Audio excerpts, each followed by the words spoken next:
122, 122 and an 8. 122 and an 8. Terrific. Where the heck is 122 and an 8? You're standing on it, dude. Just slip it down here. 122, 122 and an 8. 122 and an 8. Give me that. Terrific. Hey, this is a 10. The tab's 13. You're 2 minutes late, dude. Ah, come on. I couldn't find a place. Wise man say, forgiveness is divine, but never pay full price for late pizza.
Howdy. Oh, goodness.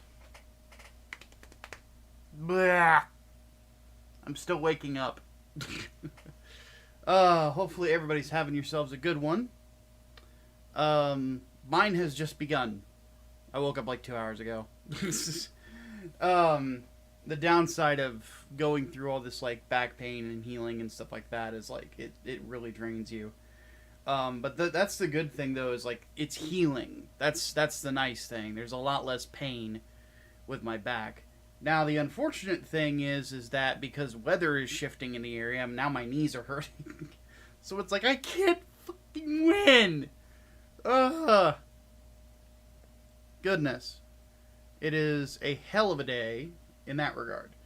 But I'm happy to be here. Today will be good. I have a feeling. Real quick, say hi to everybody in chat. Servants here, so is Gabe the Gen, Dead Ronan, Greg Bad Guy, who recently became a channel member, so thank you for that.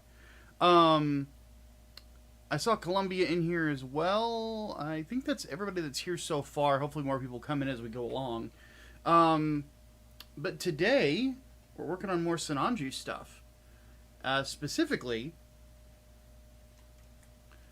because we do not have in the paints for the reverse wash, we are going to be working on the arms. Now, those admittedly also have a sleeve part, so we will go ahead and prep those to be reverse washed. But,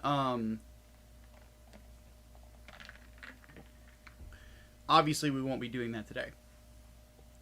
So we'll basically be, like, what assembly we do will be, like, the upper arm and stuff like that, you know, down to the wrist. So, yeah. Bad knees the worst? Mm-hmm. They suck. Because my right knee specifically is the bad one. My right knee, I tore my meniscus in it once, and I've had like multiple sprains and twistings of it throughout the years. Probably the worst one I had, one that had me limping for a good like month, was I was in high school, and as people know, I am a black belt at pissing people off. But we were playing football. Supposed to just be touch football. And a dude who didn't like me was being a dick. And I told him to knock it off. And he late checked me. Like chop blocked me under my right knee. And when I wasn't paying attention, and it twisted. And that one took a little bit to heal. But I got my comeuppance on him after I healed up, though. I shoved his fucking head in a urinal and made him gargle. So that was the great thing about high school for me. I grew up. I got big. So if you tried to bully me, I could bully you right back. And it was usually going to be worse than what you were doing.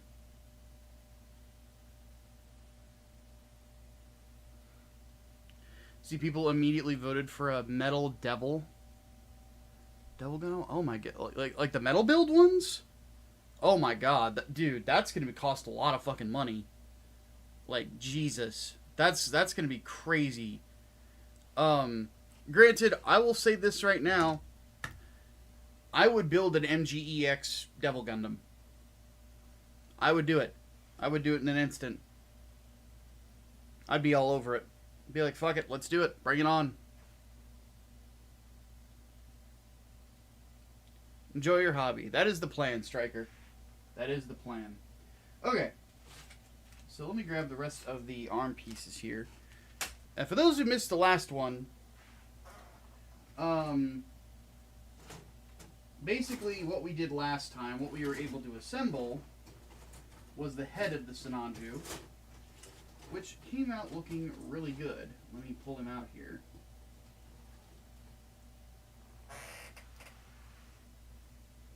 Came out this beautiful cherry red. Focus. Not on me. Not quite. Come on, camera.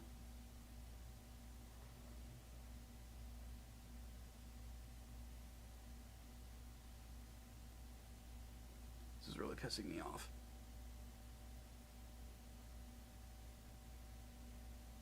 There you go.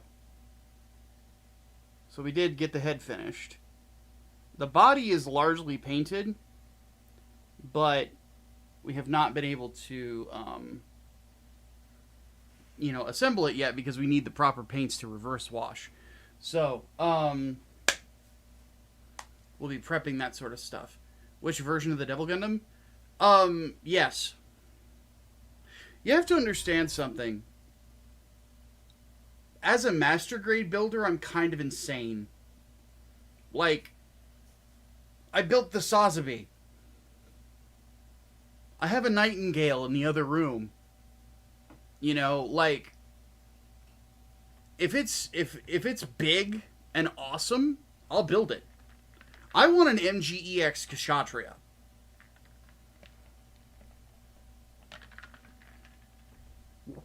Which, by the way, would be a huge fucking kit.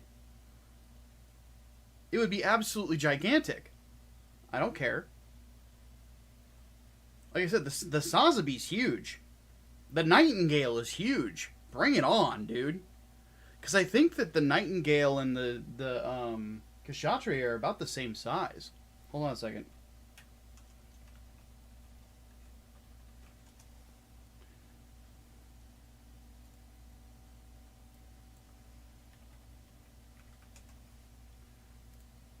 Okay. So the Kshatriya is 22 meters tall, not including its wings, which go a little higher than that. The Nightingale is 27 meters. So the Kshatriya would actually be a little smaller than that. Because, like, what's the size of the Sazabi? The Sazabi is 23 meters tall. No, overall 25. So yeah, the Kshatriya is about the same size as the Sazabi. But with the big wing binders. Bring it on. That's what I say. Bring it the fuck on. I want it. Bring it. I would build a 1/100 version of the Dendrobium if you gave it to me. Fuck it. bring it. You know? Why not? That's admittedly, that tends to be my attitude towards things, though, whenever it comes to, like, products in general, just as a business owner. Like, Lolly already said this about his upcoming book, but, one thing that we're doing for, Cyberpop is people requested Dakimakuras. So I said, are people serious about buying it? The answer was yes, so we're going to build them. We're going to do it. Fuck it. If people want to spend $80 on a Dakimakura of a chick in a wheelchair, who am I to say no? Am I going to say no to money? Of course not.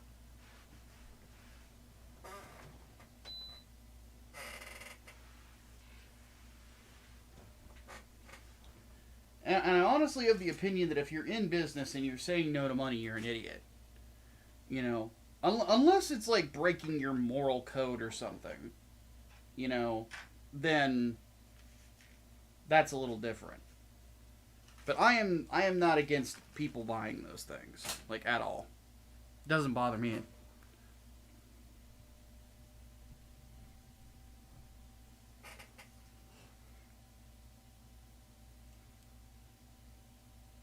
As long as the printer, whoever is printing them for us, doesn't have a moral issue with it, then I don't have a problem making them. Honestly. It's not that big of a deal. So...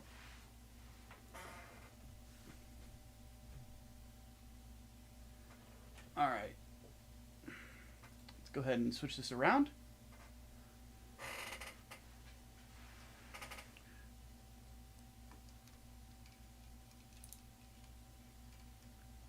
But yeah, because like just the way that I see it is that if it's a consenting adult and the product is a character that is an adult, if you want to make it a little sexy, go for it. You know, it doesn't bother me. As long as it's not complete nudity, I am completely unbothered by it. It's not something I would buy personally, but then again, you know, that doesn't mean that other people wouldn't, you know? Which, of course, in my opinion, makes it worthwhile. Okay, so we're going to work on these shoulders. The first thing we need to do is to paint the inner frame. So for that, we need some black primer. And go from there.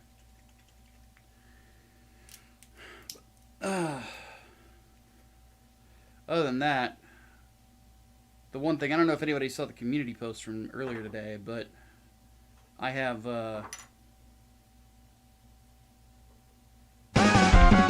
Whoa! Columbia, thank you for $10. It says you like teaching and stories, so could I ask some advice on security work? Looking to maybe get the license and do it for a few months part-time. Be looking, look good for PD and skill. That is true. So I will say this: look for a company that will pay for your, because you're in Illinois. Look for a company that will pay for your perk card. That is where I would start, because generally speaking, the companies that'll pay for your perk card are going to have the most extensive training. Second thing is unless you have a military background, don't expect anybody to bite on armed security. If you don't have a military background, generally speaking, they will not hire if you don't have it, unless you've got like years upon years of security experience, which I do. So I could get a job armed if there were any available in my area, but there currently are not. The next thing I would also advise, look for a place that is looking for people to guard a site. Do not do armored truck security jobs. They are infamous for underpaying their people, given the risk. So I would not recommend it. I remember talking to a guy at a bar once who he did armored truck security, and fully armed, had his perk card, had his FOID card, his firearms license, and we were just sitting there talking, and he's like, yeah, how much do you get paid? And I told him how much I got paid. It was like $3 an hour more than he made. And he was like, are you fucking kidding me? And I'm like, yeah. And he goes, where do you work? I said, my site is at State Farm. You know? And he was just like, you've got to be fucking kidding me. I'm like, no, I'm not kidding you at all, dude. He was barely making above minimum wage. I was like, Jesus fuck. Like, like, that's fucking bonkers.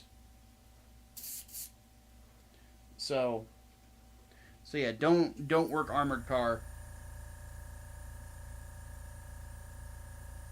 The fact that they pay people so little money to be an armed security guard and to secure thousands of dollars, or sometimes even hundreds of thousands of dollars, is insane to me.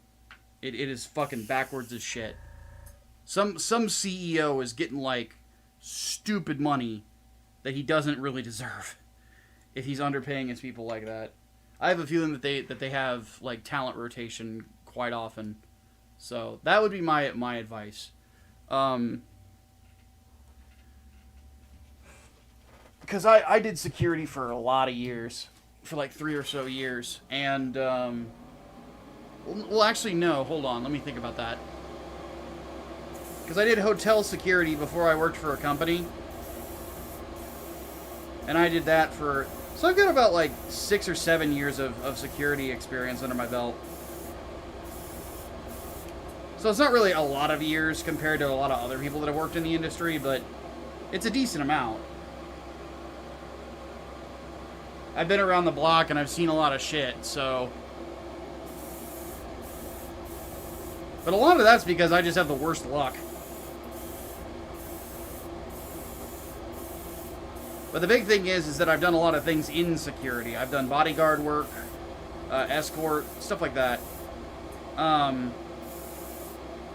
One thing that I would do at a hotel I worked at was, if we had a high-value client coming in, if they needed escort to their room or what have you to keep it under wraps, we would check them in remotely and have their keys ready for them as long as the payment cleared, and then we would go ahead and get them checked in and escorted straight to their room from the garage area. One that I got to do that was pretty cool was I actually got to escort the band Boston.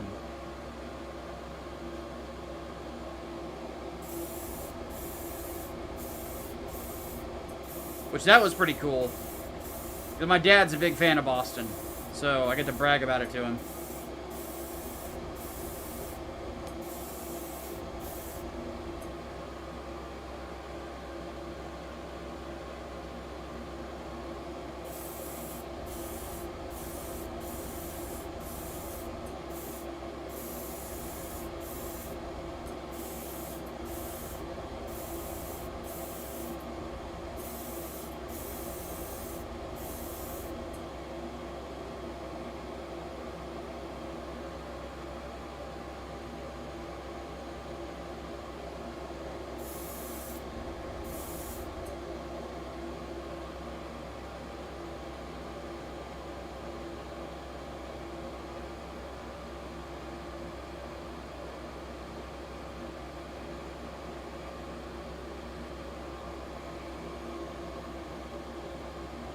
Okay, got a few more pieces to prime. Noticed a lot of industries seem to penny pinch beyond appropriate, and boomers and some Xers do not let in new people. Yes, that is true. I will say, though, that, like, at least in my area, they're always looking for security people. Because the one thing that a lot of people don't know how to handle in the security field is how to handle downtime responsibly. They don't really understand that even when you have downtime, you're still supposed to be alert. Like, I've known people that it's like, oh, like, from 3 to 4 a.m. nothing happens, so I'm going to go take a nap. I shit you not. And then they get caught because somebody comes into the building early or something like that, and you were supposed to be up and aware and watching out for stuff, and you weren't. And then you get fired, and it's nobody's fault but your own. Like, I have a buddy of mine. He's popped in here before, named Bubba. You guys probably have seen him on a couple of streams. If he were in here, he could attest that, like, whenever he worked with me, if he was getting tired or sleepy, I would keep him awake. You know, and then vice versa. We watched each other's backs because he was my partner. You know? But, you know, the reason he would come in tired is because he's a fucking father. You know, he didn't usually get as much sleep as he would have liked on shift sometimes. Which I can understand. So I would cover his back. You know? But that's the big thing that I've noticed, and why there's like so much turnaround is like there's a lot of people that just do not get proper rest. And it's like, look, our job is to observe and report, which sounds really fucking boring, but the client really appreciates it when we do our job right.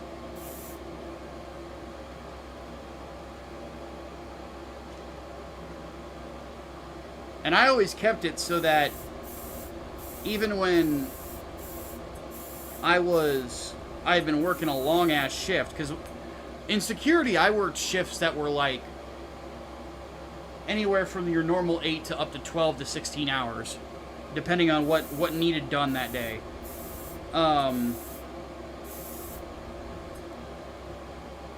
And I was always bright-eyed and bushy-tailed every time that I was needed.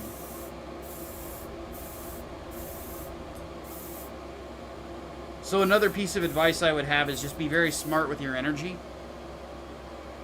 One thing that I do, and I did when I worked security, was I never did anything unnecessary.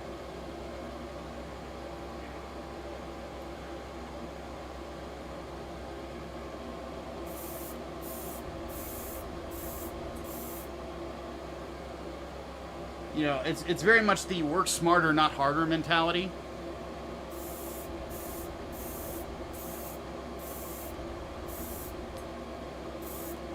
So, if a patrol needed to be done, I wasn't going to be going out of my way to do a whole bunch of extra shit on that patrol that I didn't need to do. You know, the goal is to go outside, check and make sure all the doors are shut, check and make sure all the locks are working, so on and so forth. You know? If I had to escort somebody, and I was taking them somewhere, the first thing I would say is, like, just so you know, we're not taking any detours, I'm getting you right to where you need to go. We can't go anywhere extra, so if there's anything that needs to be done extra right now, I need to know. Because one thing that I would often get sent to do, another thing that I did as a security guard, is on occasion, you will get a report of a domestic dispute. Wife beaters and shit like that. And somebody's scared. They want to be escorted to their car. I was usually the person they would pick to do that because, again, I'm fucking huge, you know? So, if somebody wanted to start some trouble and they see a big motherfucker like me walking by, I think one of my bosses once said, like my big boss, the security manager for all of State Farm, he flat out said, "You're a walking deterrent because of how big you are." And I actually told him, because at the time we couldn't have beards, I said, you know, you let me have a beard, I'll look even scarier. He's like, I'll think about it. And then later on, I just got a medical permission slip to grow it again. Because I do have really really sensitive skin on my face, so it's more comfortable for me to have a beard than not have a beard. So I went and got the doctor's note. Granted, I couldn't grow it out too far, but the fact that I had one and it was nice and clean, like, and I looked professional. The only person I ever caught shit from was like one supervisor that was overly bitchy about it, and I rarely ever saw her. I'm just like, oh, don't worry, it's up to code. Blah, blah, blah. Fuck off. And she's not there anymore, so. So if I ever decided to go back and work there, if I could get the state to not fuck me over, then I would do it. But at the moment, I'm not really in a position to do so. Because I tried to get my perk card again, and the state fucked me over on it.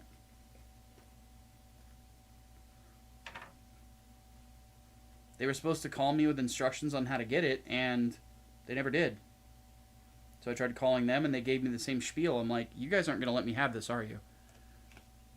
And they're like, oh, I don't know what you're talking about. I'm like, fucking shit. So, yeah. Fuck Illinois, man. Fuck the state's government. It's the fucking worst. I don't want to get too political, but just the way that this state is run is just god-awful. It's one of the laziest motherfuckers.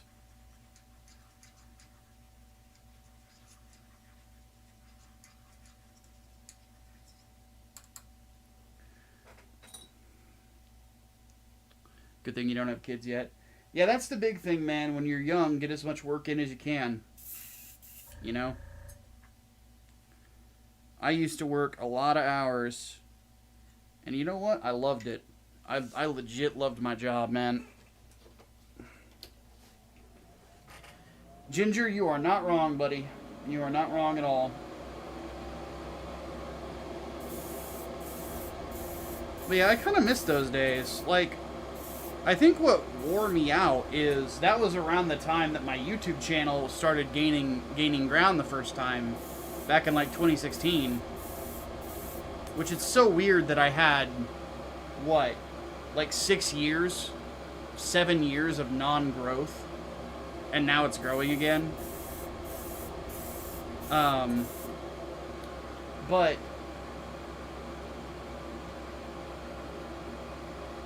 I remember, like, just being tired all the time, largely because I was working all those hours and running a YouTube channel.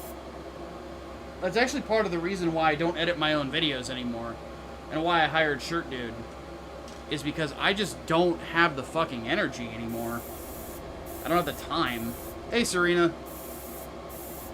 And at this point, like, I'm at a point where I'm dealing with an injury, and I'm running a company. I'm project manager on my own comics. I'm an editor on others. I'm a busy dude. You know?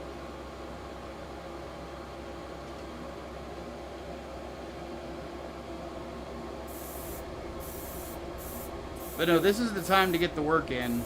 You know? This is the time to start making your money.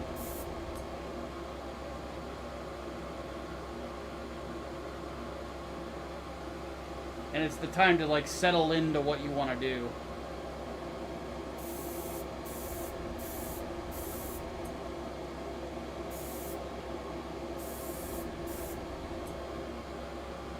Because I'll admit, like, I make enough off of YouTube for this to be a part-time job. And the comic book stuff has the potential of being a full-time thing. So I'm putting my time into it now, but at the same time, I'm also looking for part-time or full-time work. So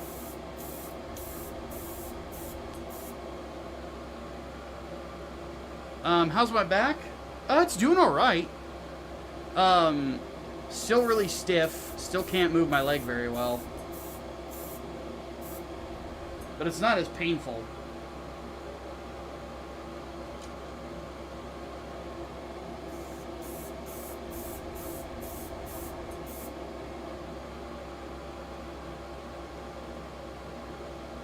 The podcast, we just didn't have an episode this last week because we had 2 people that were sick. Actually, well, one person that was sick and one person that had a personal thing going on. So, we weren't able to do it. We'll be back this week.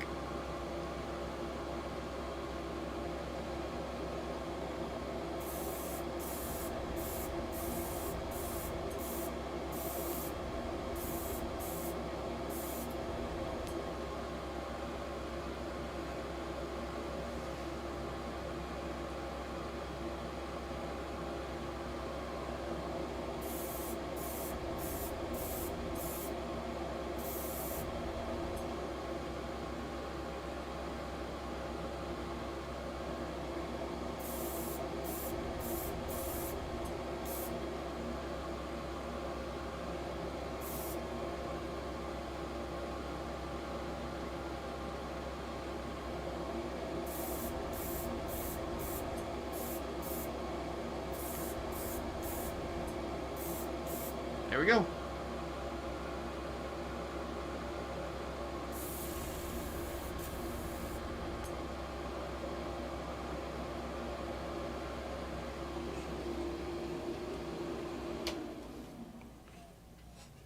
I know in PDs, a lot of record clerk positions that pay part-time really well, 44 to 48K. That's not bad. I don't know if there's any positions like that available in my area, but it could be something I could consider.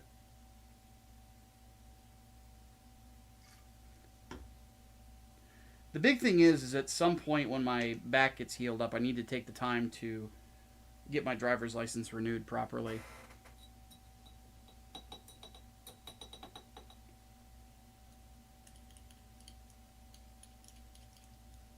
Because the tough part is that we have been completely unable to find my birth certificate.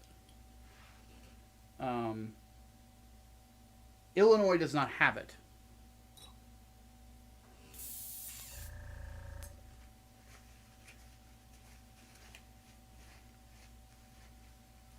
And the thing is, I have 2 of them. And my mother made the mistake of giving me the official copy at one point. Which was a bad idea.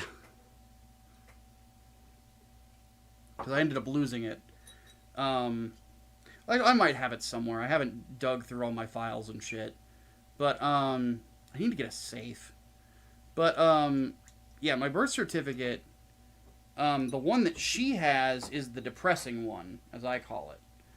It's the one that, says I have no name. Because, as I've told the story before, I was born without a name.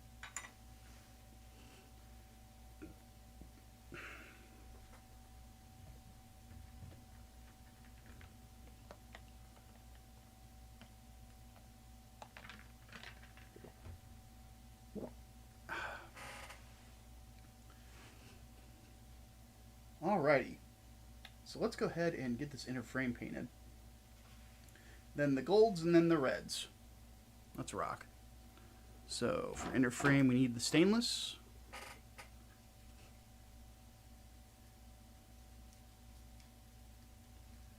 It's getting warm in here. I'm going to have to kick on my fan, guys. I apologize. So you're going to hear it a little bit. But I just need a little bit of airflow in here. Kind of, if I get sweaty, it'll cool me off.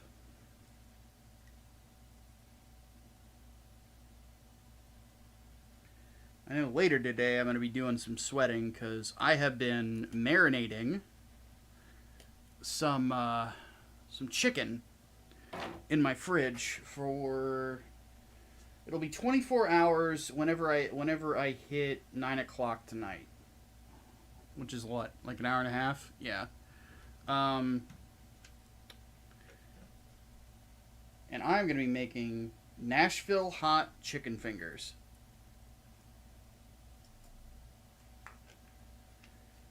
And I am very excited about it because I have altered the recipe a little bit to do more of a street heat Hey, Rational Ginger, thank you for the $5. He says, born without a name, I think that entitles you to some royalties from Clint Eastwood. Just dropping something in the stream for appreciation. Well, thank you, dude.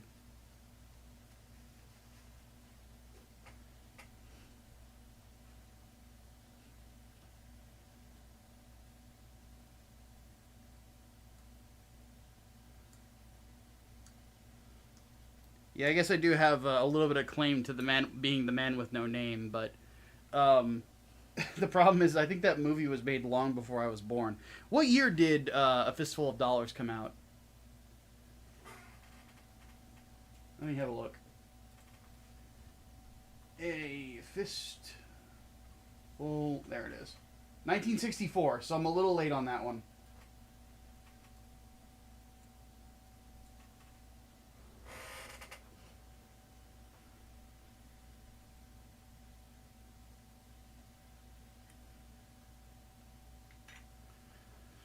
Alright. Clicking the thing. Ugh! Alright, let's get this painted up. Looking good.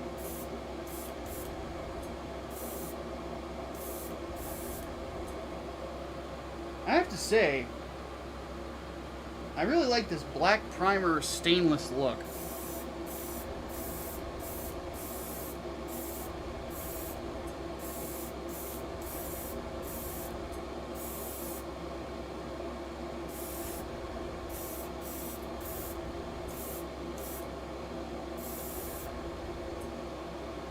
It's very shiny, but it's not, like, overbearingly so. Hey, Leo.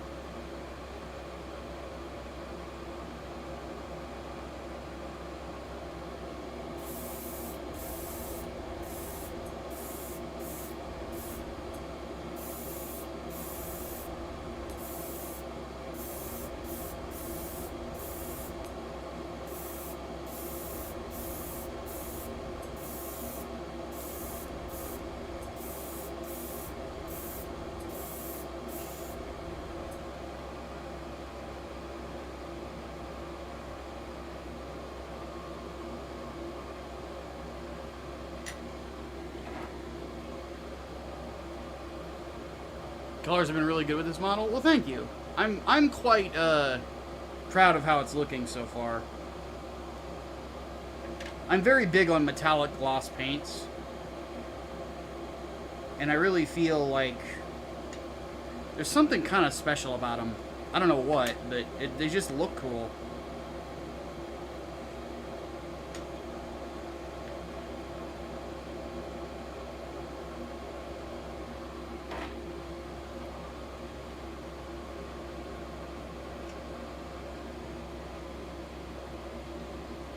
The one thing I would recommend for anybody in here who wants to airbrush with metallics, use this Mr. Color Rapid Thinner right here. This stuff. Use this instead of normal Mr. Color Thinner. Because if you use normal Mr. Color Thinner, metallic paint is so fucking thick that it'll clog your brush. So when I made like my my Sinanju Stein back there, like I had to unclog my brush like every other time I switched paint colors. With this, don't have to.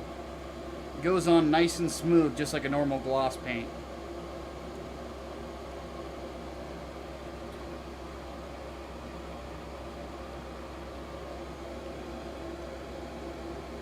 Because the way I do it is like, for retro style kits, like the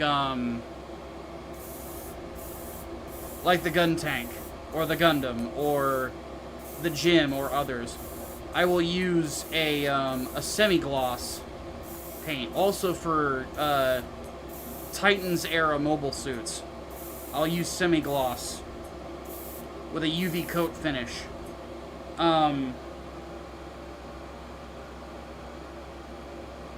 Which again, the top coat that I use really isn't there for style.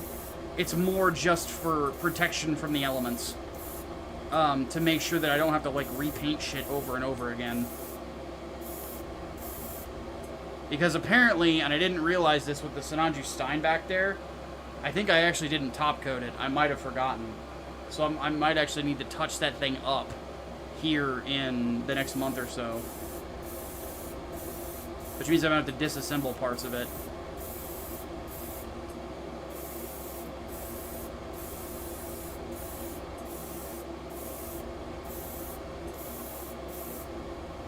Which is fine. It's not that hard to do. I've done it with other kits before. But that's just one thing of why you should always top coat. Is to make sure that those those colors stay there. Like I said, more than a name, that's all I can think of. No worries, dude.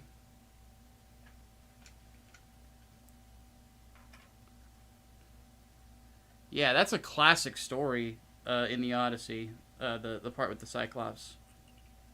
Who are you? I am no man. It's literally what Odysseus called himself to the Cyclops. And then when they poked his eye out and others were asking who did it, he goes, no man did this to me. One of my dad's favorite stories. Hey, Peter, thank you for another $10. Give me 1 second to read that. I meant to call it Columbia, but my brain kind of went blah, blah, blah. One thing I would like to see Bandai do is move further into the UC, as G-Savior's not acknowledged, Gaia Gear Canon is up in the air, and Tamino's still alive for input. Also expand to existing AUs. Yeah, there's a lot of things that I would really like them to do with Gundam in general right now, but I don't know if they even know what they want to do with it. They've talked about this UC Next thing. I'm hoping that that's what they focus on. Because with UC Next, that's Hathaway. A lot of people are clamoring for F91 to get remade. In which case, it was supposed to be like a mini-series, if I remember right, or a full series. I think at least it should get a mini-series. But the big one that I think is going to be the focus on UC Next, whenever they get to it, is going to be Crossbone. I'm more confident now that they're going to animate it than ever. Because the one thing that is great about Witch from Mercury and Seed Freedom, both of them are not good. But, if anything, they do prove that Gundam still has an audience. You know, and that it can be a fucking big money maker.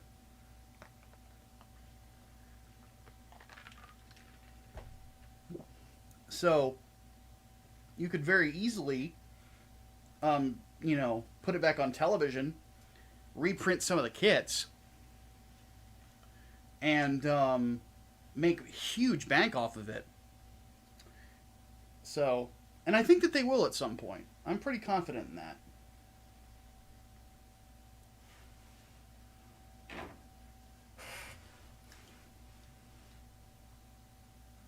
The big thing for me is I want them to do the Tamino stories because he is alive for input, you know. I really want them to do Crossbone because he wrote it, he created it, you know. And then he just gave the artist on it free reign to continue the story afterwards. But, you know, we've got Tamino, we've got for that, and then Hathaway. Hathaway is actually being done by somebody who worked with him on Gundam before. Who worked with him on Victory Gundam. Ko Otani, I think is his name. He also directed Hathaway, and before that he directed Witch Hunter Robin. He directed Ergo Proxy, which people lately have been asking me to review, which I will do at some point.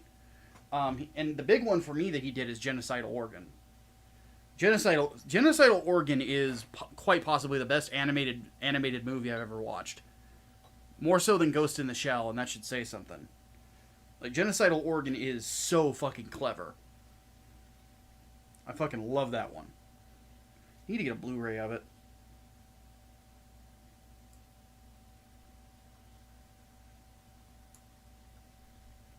And then Hathaway was just on fucking point, dude. It was so good. I need to rewatch that again sometime. Ah. And they have confirmed they are indeed working on the next Hathaway film. So, that makes me pretty excited.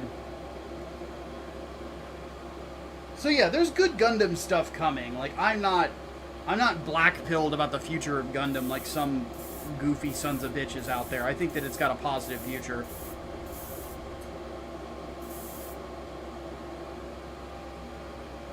It just kind of comes to mind that I think that they just need to get this, what they're doing right now, out of their system.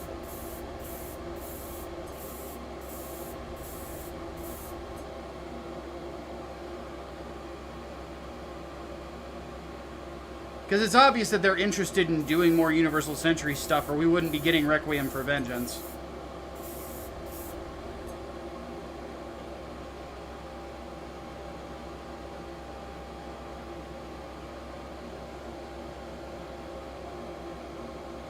Forgot how much more mature late 90s and early 2000s anime was. Yeah? That is very true. I mean, that's why I... You know, whenever I review those older anime, like, why I harp on why it's so much better than what we've got now is, like, it's...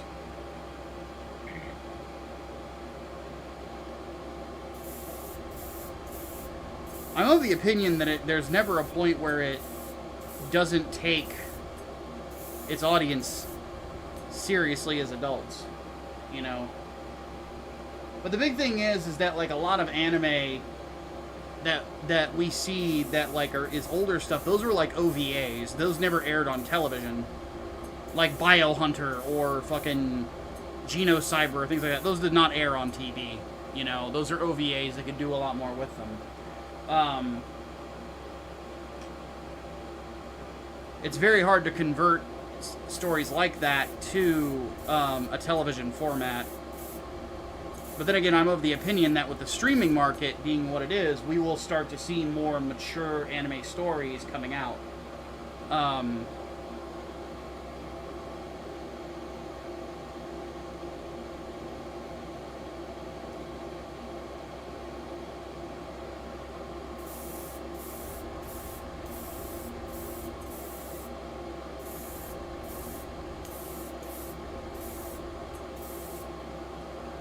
So, that's a positive. Because, yeah, one that I just recently watched, and hey, Rocket, one that I recently watched, Housing Block C. That was really good. Kind of had a little bit of a rough start, but, man, at the end of it, it was like, wow, this is really good. This is a good entry into the Cthulhu mythos. Which, yeah, spoilers, it's a Cthulhu mythos story. I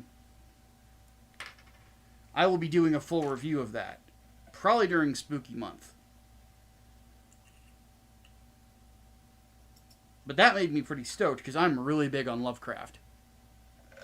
That and, like I mentioned in the community post, I also watched The Empty Man, which was another Lovecraft-inspired story. It's not part of the Cthulhu mythos, but it's or like directly inspired by the Cthulhu mythos, but it's obviously very inspired by Lovecraftian style works.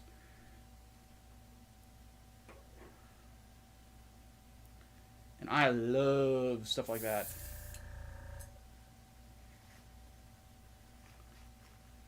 Hey, Mouse, what's up, dude?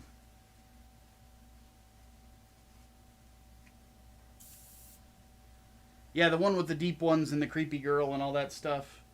It was like, whoever was the writer of that show, like, they really understood Lovecraft and how he tells stories. And, like, the ending was just perfect. Perfect. Just, they nailed it. They stuck the landing. And there's so many anime out there these days that just do not stick the fucking landing. Especially in the horror genre.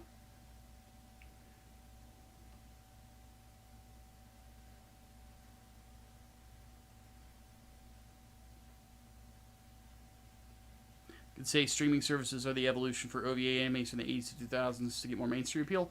Yeah, that's kind of what I'm hinting at. Like, a really good example is Bastard. Bastard could never air on Japanese television.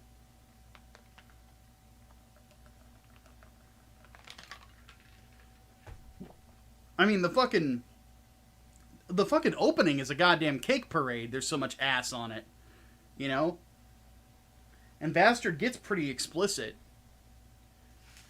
Not super explicit, like there's no nipples or vagina showing, but there is still nudity, you know? And there's some very sexual situations.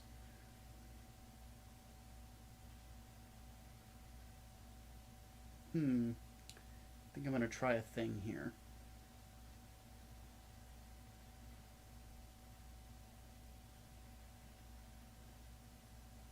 I don't know if I'm going to like it, but we're going to try it.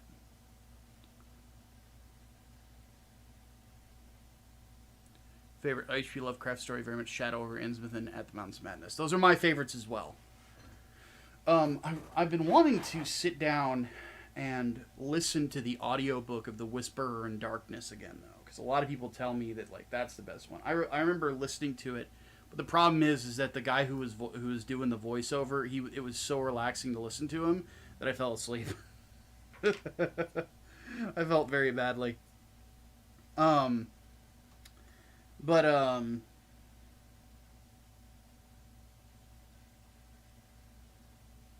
Call of Cthulhu is also great. I think that of all of them, like I just love the journal format of Lovecraft's work. Like of those three, Call of Cthulhu, In the Mountains of Madness, Shadow over Innsmouth. There's just something about them, man, that just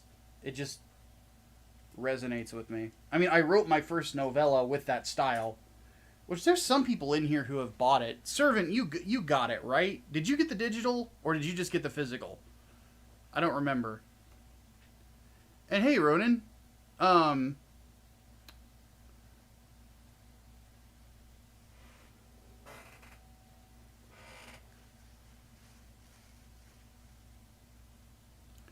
I couldn't think of it. Shadow over Innsmouth is what influenced the Old Hunters DLC of Bloodborne. That's some great Lovecraftian storytelling there. Yeah, I plan on actually trying to play through Bloodborne in October. I think we'll probably stream that. I'll just bring my PS4 in here and try to play through it. I've tried to play through Bloodborne so many times, and I've never sat down and finished it, which is really weird for me because I really like Souls-like games. You know, like I really enjoy all of the Dark Souls games. I've on my second playthrough of Elden Ring, rather, I've really enjoyed it. So I want to give it another shot because what little I've played of it, I very much enjoyed. My novella, Servant, American Monsters. I want somebody to testify that it's good. I'm begging you. But I know that you had gotten it, so I was kind of curious if you had read through it yet. Regio23, welcome. Everybody give him a welcome. He says he's new here. Hopefully your day's going alright, buddy. Oh, we got a little clog in the brush here.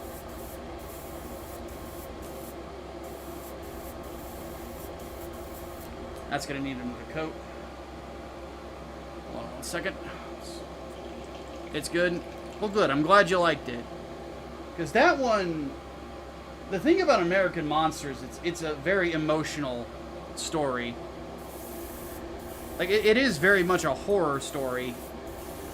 But it's kind of more like the horrors that we inflict on each other. Sort of a tale.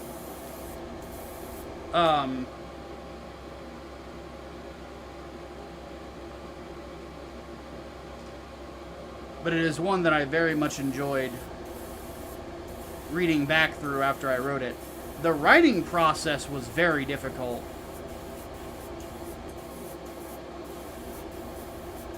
Like, because, like, whenever I write a book from a first-person perspective, I get very into it. Like, I am, like, fucking... I am in his head. You know, I am feeling what he is feeling. And the emotions that I put that character through in that book are just fucking painful.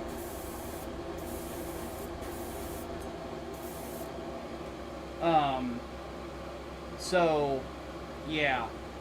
It's definitely one that, when I wrote it, I'm like, ugh, this is taking a chunk out of me. And when Hatman read it, he's like, yeah, I could tell that this one did a number on you. I need to put more thinner in this. Where did I grab this piece? Oh, it's from right there.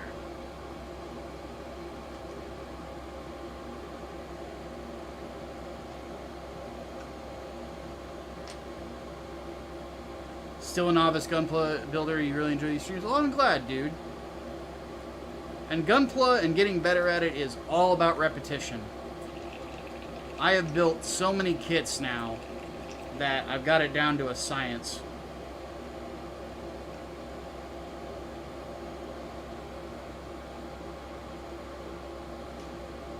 I haven't counted how many I've done, but it's pretty up there.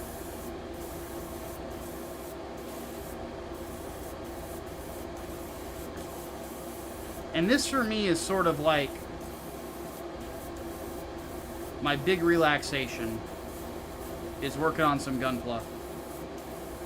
This is like how I really like to chill out. Okay, there is clearly a clog in the system, so hold on a second. I gotta clean this out. Yep, I can hear it.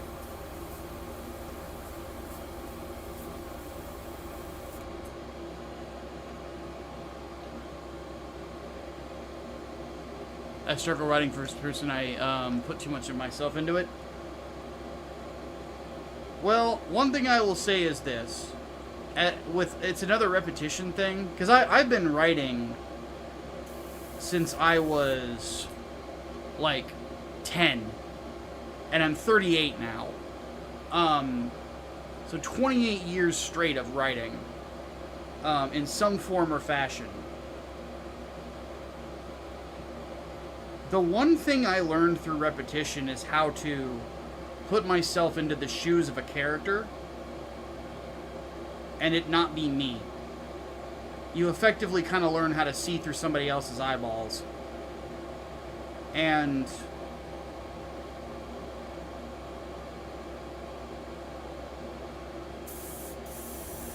there we go. That's what I'm looking for.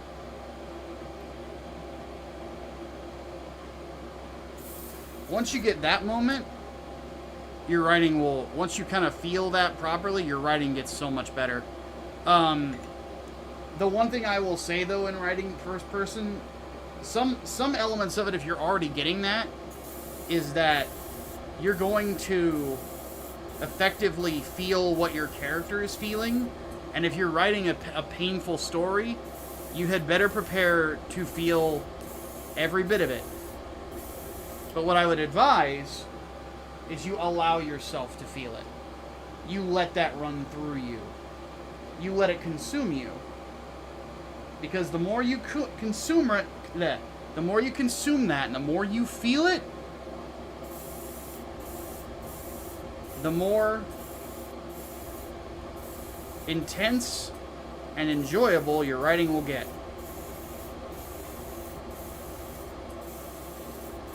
Because, like, I am mentally preparing myself for the story I'm about to write, which is called The Eye of God. And it's gonna hurt.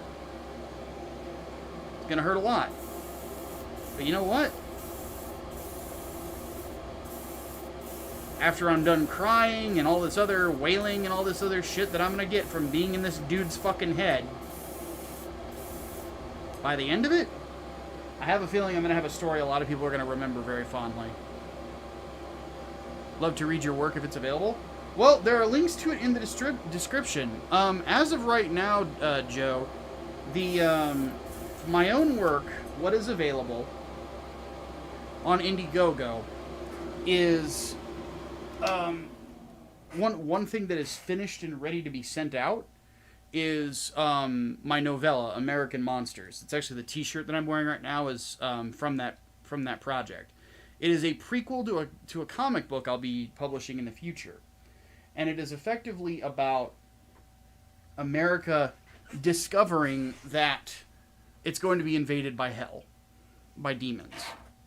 And they are trying to create super soldiers to be able to fight them. And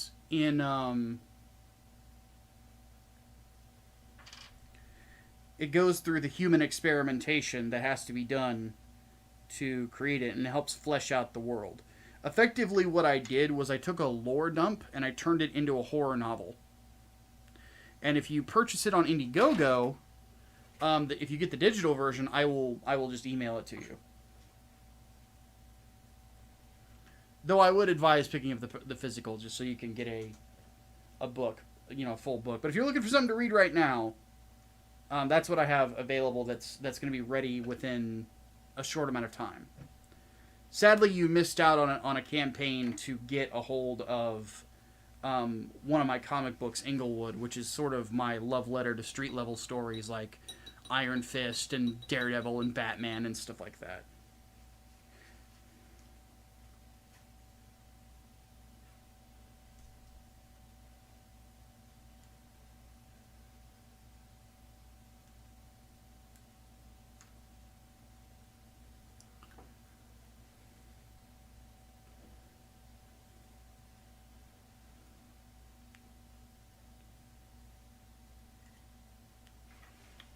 At some point, though, I do plan on putting my books on Amazon so that people can get a hold of it. But one thing for those of you who buy the crowdfunded editions, the Amazon stuff will not have, like, the bonus materials and shit. It'll just be the story.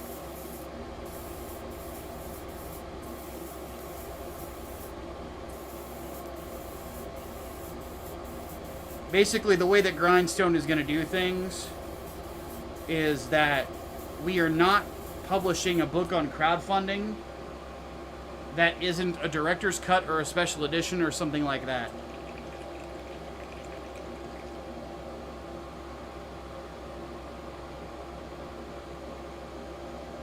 Saint Facemaster reminds you of Night Thrasher? Interesting. I will freely admit Night Thrasher was not one of my inspirations with that character. A lot of people mention him, but I was never, like, a big Night Thrasher fan. Never really got into the New Warriors. My main inspirations for that character, the design of the character from the neck down is supposed to be an urban superhero style, like, kind of nod to Kenshiro from Fist of the North Star.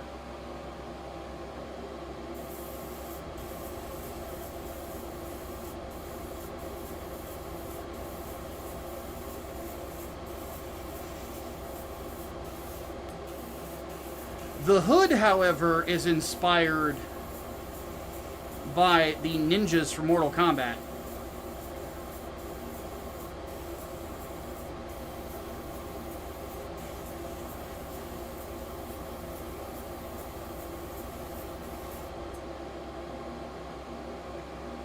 I remember somebody on Kiwi Farms got mad at me for something. And they're like, oh, his character just looks like Noob Saibot, like urban Noob Saibot. I'm like, yeah. That was one of the main inspirations. Noob Saibot is like one of my favorite villains in Mortal Kombat, dummy. Like, what the fuck? Like, I'm from Chicago. That's where Mortal Kombat was made.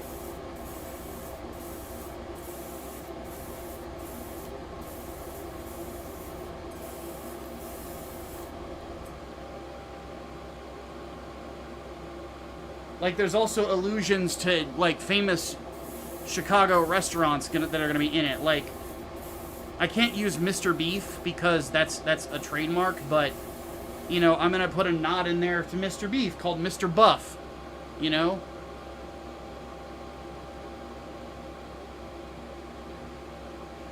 Or Mr. Burf, or something like that. Just as a nod to him, you know? There is a restaurant in there that is a nod to my favorite pizza place in Chicago, Lou Malnati's.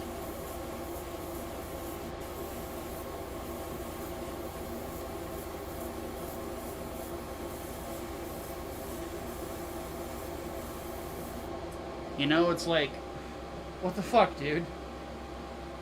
Like, did you think you were making a point?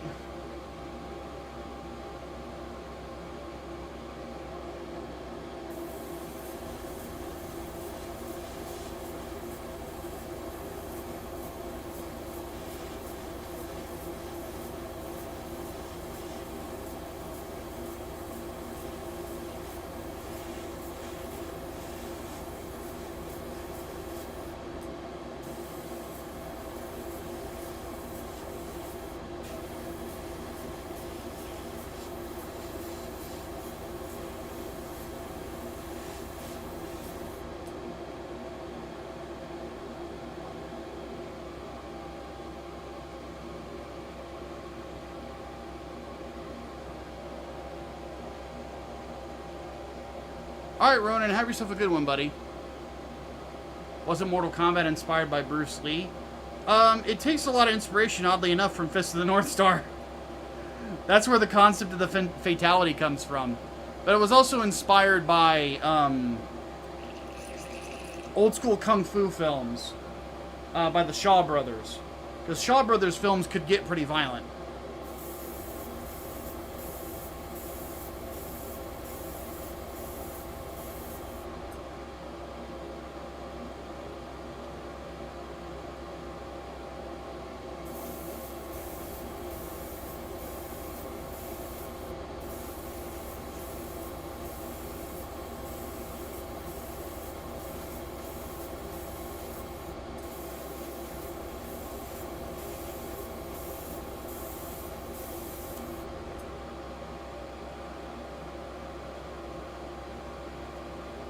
This is a little pale. There we go.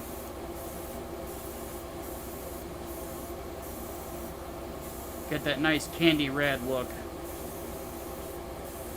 Beautiful. Alright. So what we're going to do with this, I'm going to try something. I don't know if I'm going to like it, but if I don't like it, I'll just, you know, clean it and then repaint it. Definitely have some Bloodsport vibes as well and borrows the tournament format. There you go.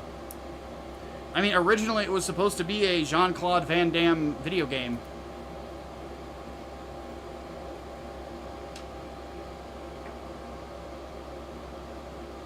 And oddly enough, they just recently got Jean-Claude Van Damme in the game as a Johnny Cage skin. Which I thought was pretty cool. Because that's who Johnny Cage is based on.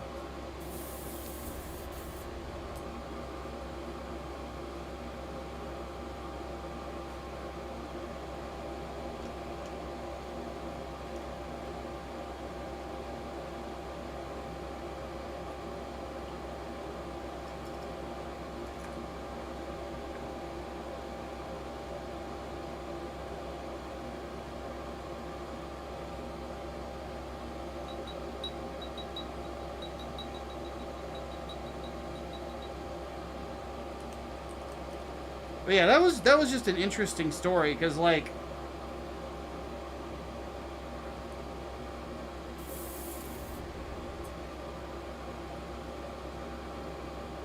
the funny thing about Kiwi Farms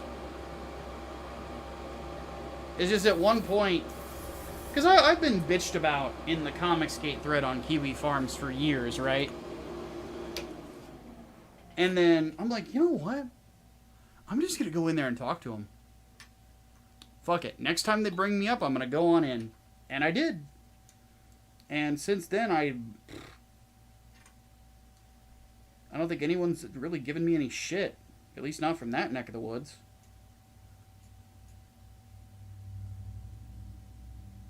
This is one of those things where I just went in there and just like, oh, hi. How's it going? Somebody's angry at me? Well, let's talk about it. Let's see what's up. What's going on, big guy? Why are you mad at me? And we just talk it out. And it's good. It's not hard to be an adult, you know.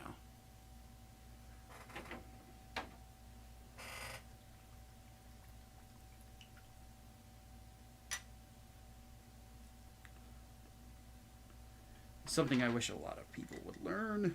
It's not hard to be an adult, man. Just do it. It's alright. Just do it. Alright, so what we're doing here is something that I did with the Sazabi, and I kind of want to echo a little bit, is a bit of color separation. I don't know if this is going to work, but we're going to try. How'd it go? It went well. Like, they ask me questions on occasion, I'll go in there and post. You're like, yeah, here's my answer. Or to give a little bit of insight on the comic book creation process, what takes long, what doesn't take a long time, so on and so forth. I'll go in there and give them the heads up. Why not? Nothing to be scared of, it's just people.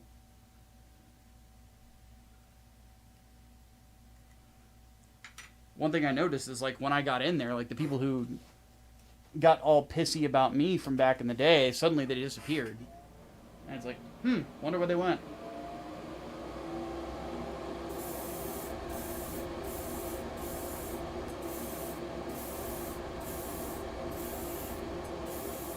This is one of those things where it's like, if you're willing to confront criticism of yourself honestly and to have discussions with people, a little bit will go a long way in regards to like making you more likable as like a you know, as an online figure.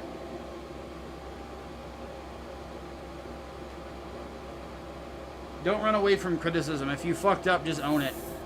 You're like, yeah, I fucked up, man. That was stupid.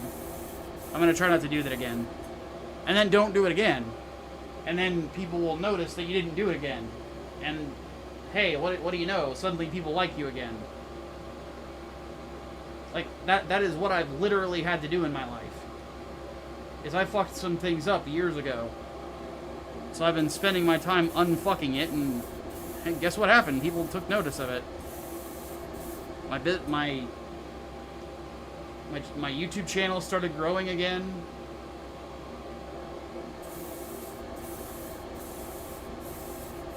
I was a lot happier in doing things. Like, it's little things like that that go a long fucking way.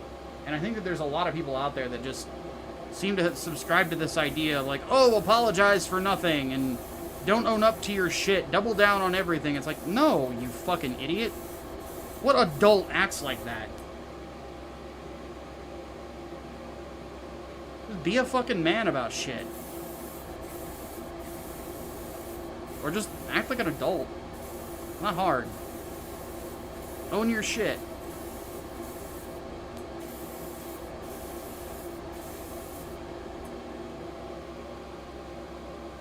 Like, some of the biggest lolcows on the internet, like, one thing you constantly see with them is, like, why not just be honest about yourself? Why not just tell the truth about shit? Why not just, I don't know, fucking own up to the things that you didn't do right?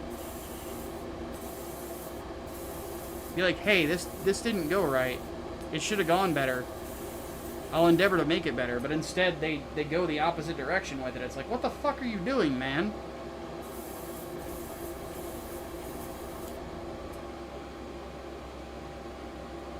It's something that I noticed that kind of became a thing among certain, like, culture warrior people, because this is gonna get a little political, and I do apologize. Everybody in the culture warrior sphere, because there's so many people that are just straight culture warriors that are right-wing people. They seem to think that the way to success is to be more Trumpy, to be like Donald Trump. Well, Donald Trump doubles down on everything, and da-da-da-da-da. It's like, Donald Trump also has people around him to help him not say dumb things. You don't. And at the end of the day, there's only one Donald Trump, and it's Donald Trump. You're never going to be Donald Trump. None of us are. He is the only person capable of being him. You try to be him, and you're just going to be a pale imitation. Don't do it. Just be you. Be a man, own your shit. You know? But because so many of them have tried to be more Trumpy, it comes down to they do fucked up shit, and they don't own up to it. They either try to ignore that it happened, or they double down on it, which makes it even worse.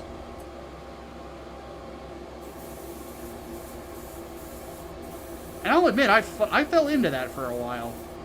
And then I just realized how fucking dumb it was. It's like, I'm doing nothing but hurting myself here.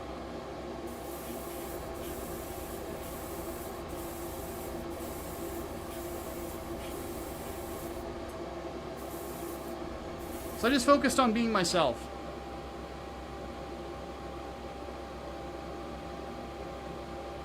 Yeah, and it doesn't always work for him either. Exactly. And that was just the thing that just got me. It's like...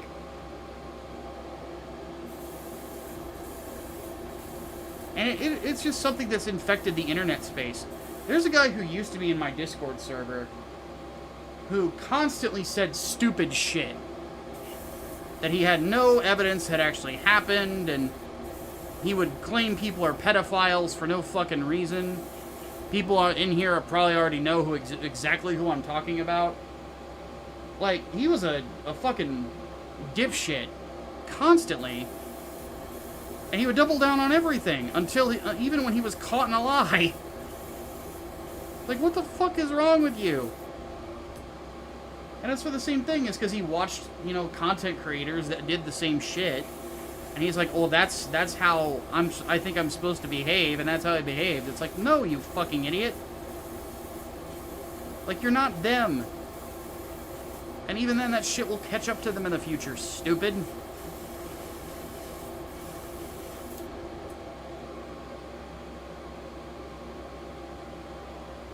Be a man, own your shit. Average political Discord user. Yeah, you're not wrong.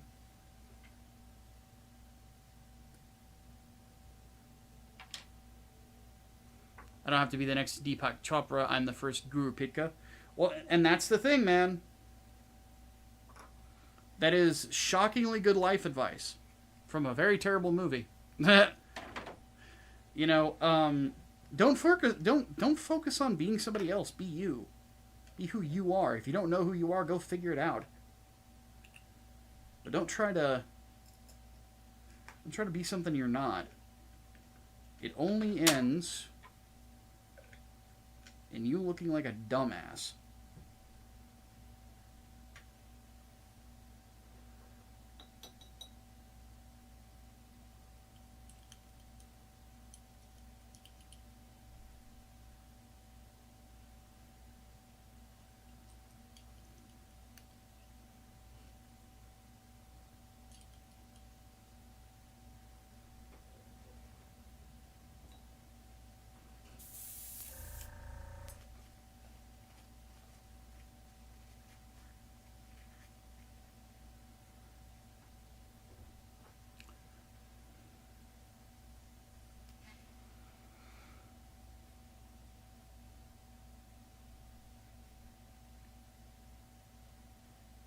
Yeah, you're not wrong on that, Ginger.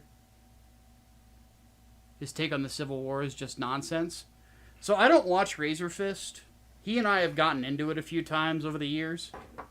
So I just don't imbibe his content. I've heard that his takes on Abraham Lincoln are like really bad.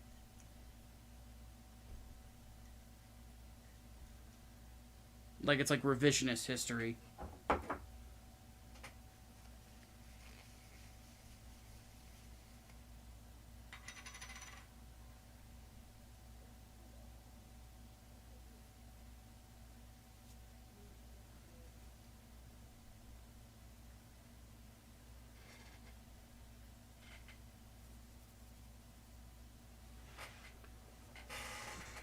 Hold on 1 second, I'm going to adjust my shorts. Ow.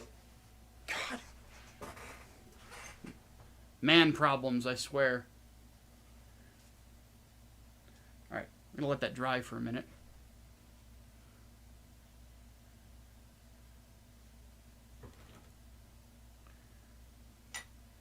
But yeah, I have no clue what his things are, but I have a feeling it's probably revisionist history.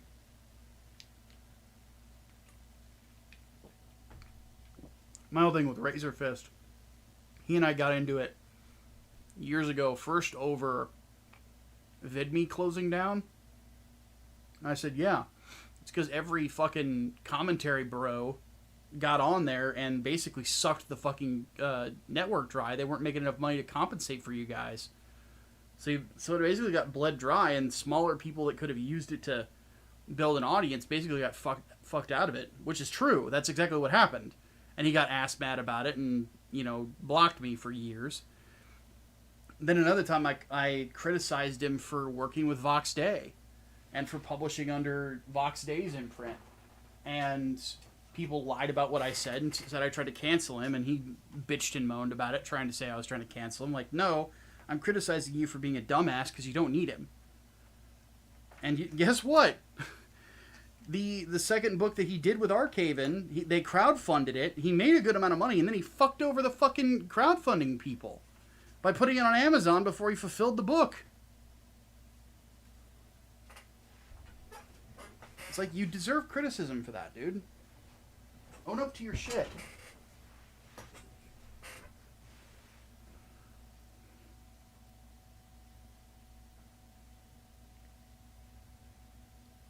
You know, takes on comics are great, loves French comic industry, is an advocate of pulp stories like Conan and the Shadow.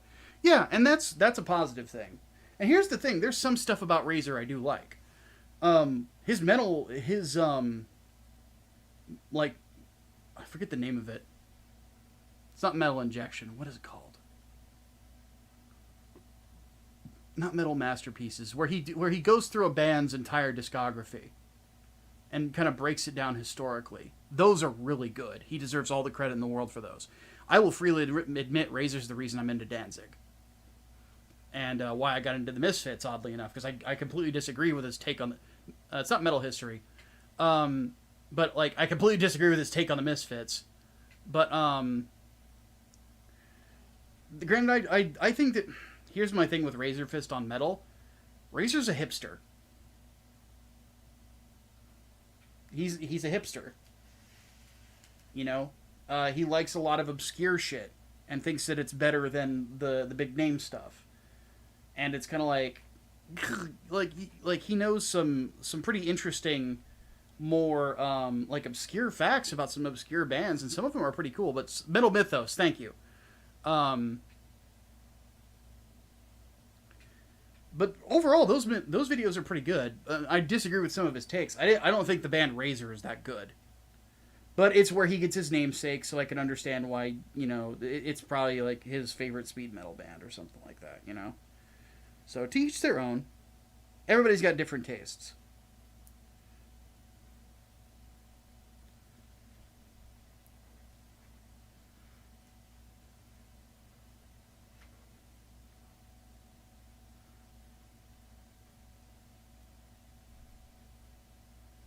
Okay, let's assemble.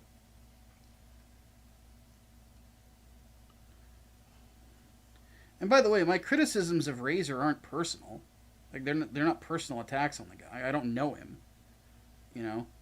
I just think that there's some things he could be doing better than he is.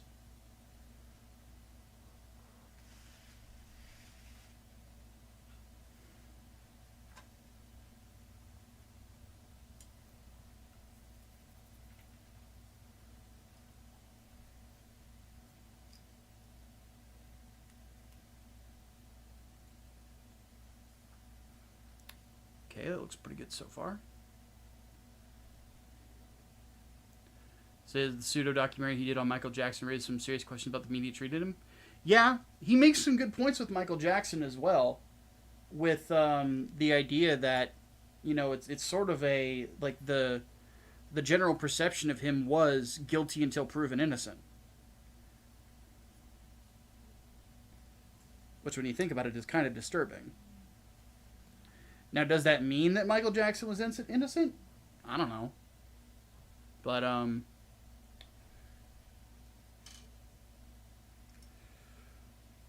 that is something that needs to be kept in mind, and I feel like a lot of times these days, we don't.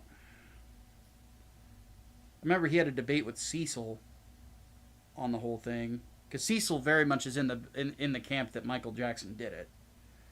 And I remember he did ask him the question, it's like, well, would you leave your kids with him? And Razor he admitted it. He's like, no, I wouldn't. And it's like, well, you know, both sides need to be taken into order, or into account. You can also understand how some of the things that Michael Jackson did were kind of fucking weird to people. You know? There's two sides to every story.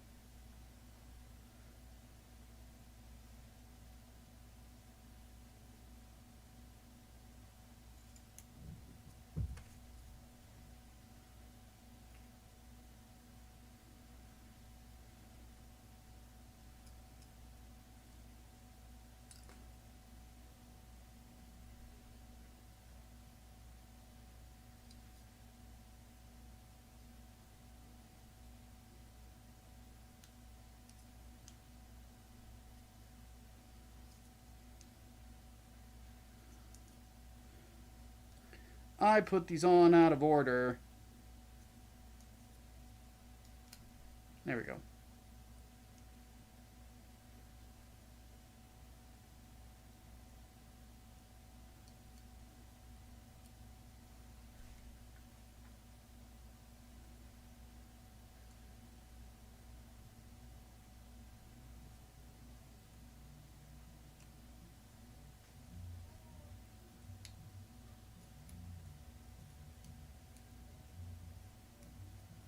Looks pretty good. I like the little bit of color separation. It just adds a little something, you know?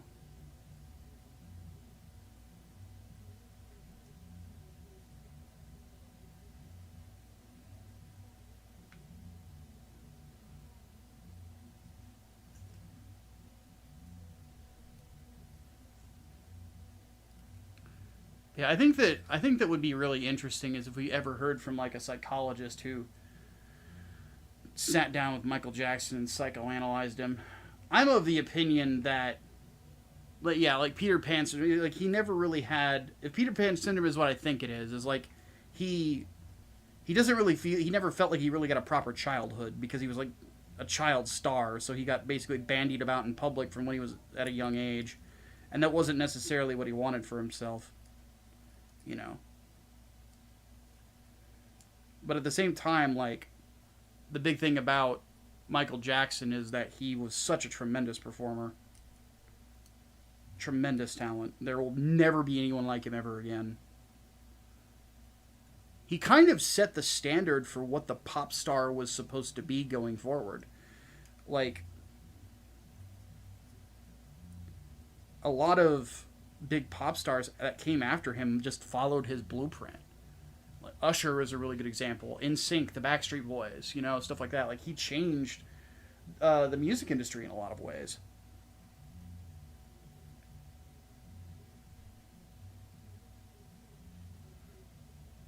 Also, if you hear hip hop music in the background, it's my downstairs neighbors there. We've probably got some buddies over, probably gonna watch a game tonight or something. I don't know.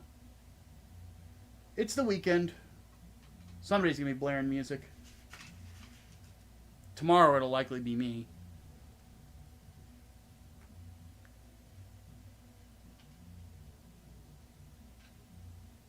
Because yeah, like the funny thing about Michael Jackson is like people bring up like Taylor Swift's numbers and things like that. It's calling her like the biggest pop star of all time. Like people have to constantly remind the Swifties. It's like she's popular, but Michael Jackson honestly trumps her in regards to overall influence. Hey, there's the Brain. What is up, buddy? Brain, I'm getting hyped for fucking Space Marine, dude. The hype is real.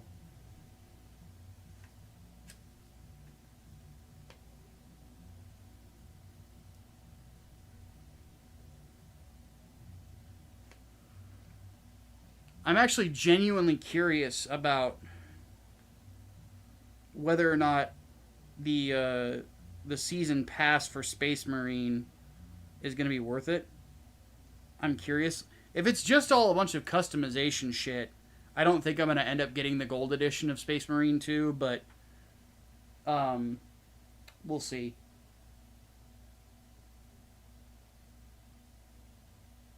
Just wish it wasn't so busy at the moment. Nah, I get it, man. I completely get it.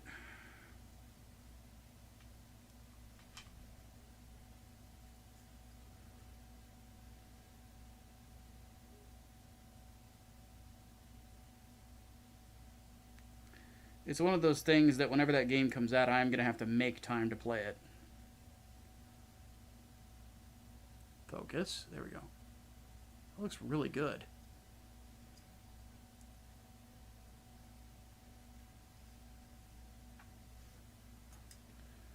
I think I am going to stream it, though, whenever it comes out. The one thing that I would really think about buying the gold edition for is just so I could play it early.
Ah! Come here. This goes in like this. Assuming? Yes. Beautiful.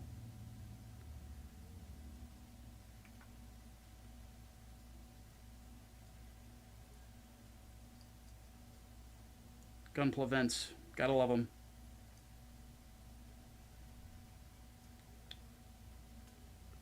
So there's that. Now let's do the other one.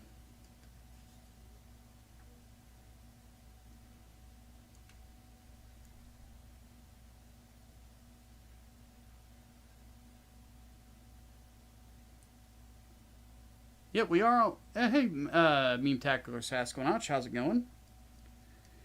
Yeah, I'm hoping that we start getting more people in here on the regular. You know. These are just a nice little spot for me to chill and just yap about shit, and you guys are not seeing what I'm doing. That's my bad. My bad, sorry.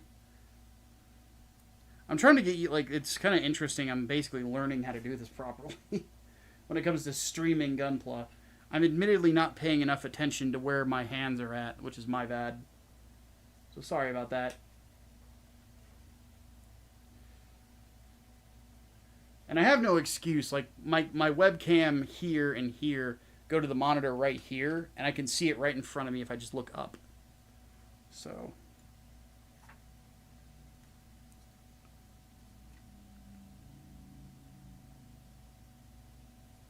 Nope. It goes on the other side.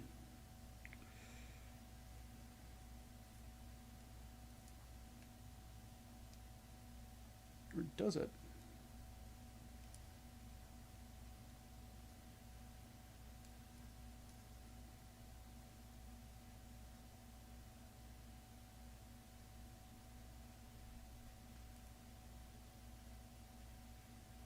Fuck.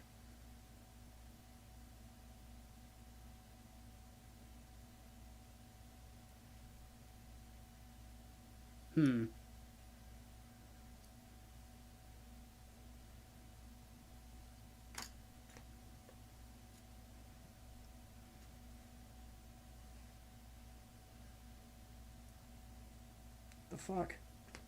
Might have fucked something up.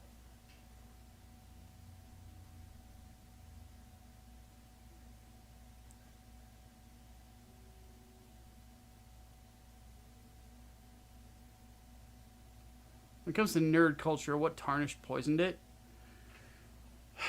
I don't think it's any like a show or anything like that. I think that with nerd culture, the thing that poisoned it was activism. Let me turn on this light here.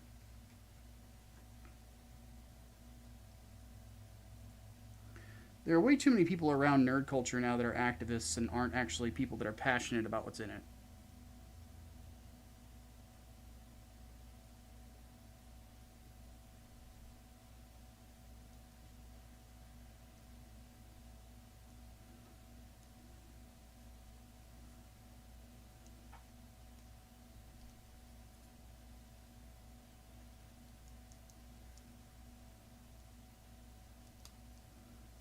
Everybody just wants it to agree with their personal sensibilities,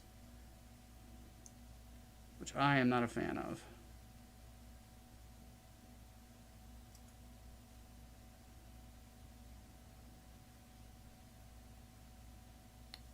That did not go in properly. Okay. I have to pull this out.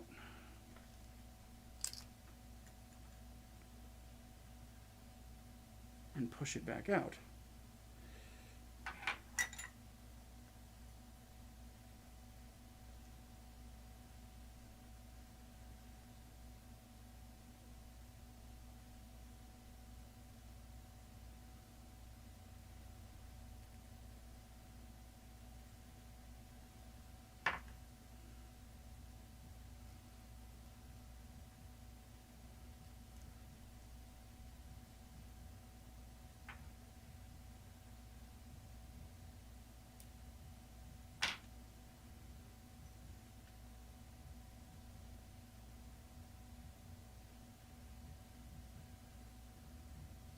That's a better process of doing it, pulling the part out and then inserting this.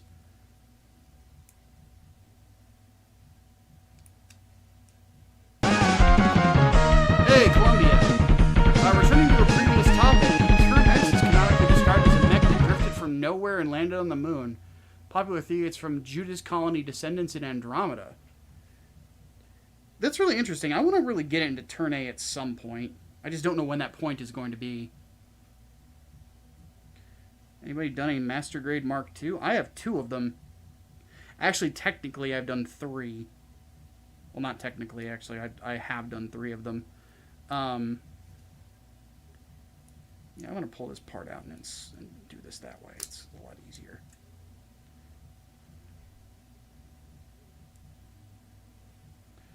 But the Mark II, the Master Grade Mark II, is like one of the best Master Grades you can get your hands on. It's very, very good. A lot of fun with that build. But yeah, I have a Titans version, and I have 2 AUG versions. One that lost its V-fin. So I said, you know what, fuck it. And I'm going to just build a new one. It gave me an excuse to buy another. So the second one is painted and in my bedroom. And it has like metallic paints as part of my Artemis shelf.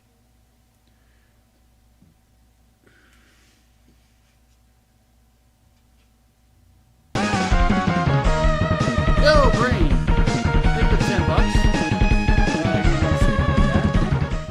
I think it was companies like Jinx that brought Tourist the Hobby. Second, I've done nothing but teleport bread for 3 days. Bread? Teleport? Huh? Confused. Anyway. Okay,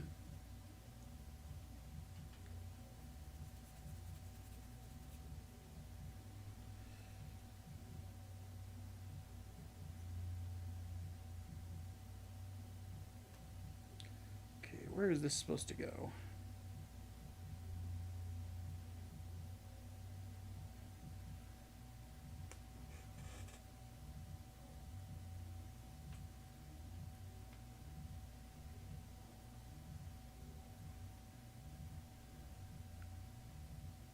There we go.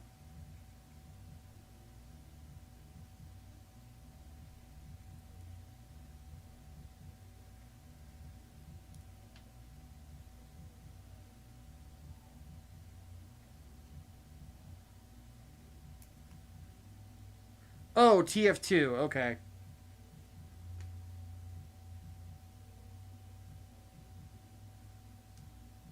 It has admittedly been a long time since I have sat and played TF2.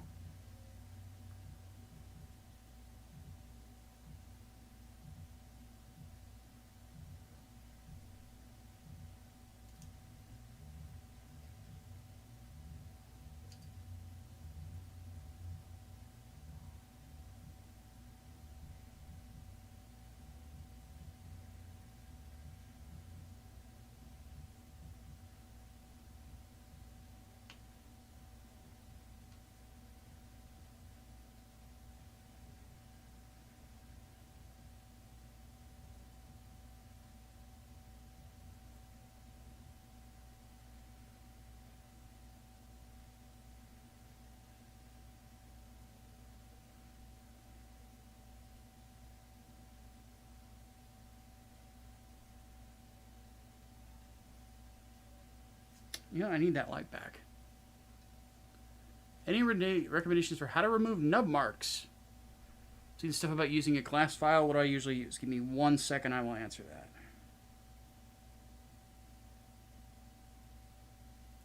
Because I actually do use glass files.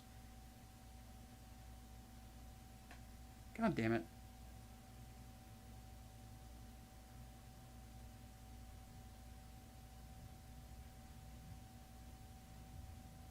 There. Okay, where did that fall to?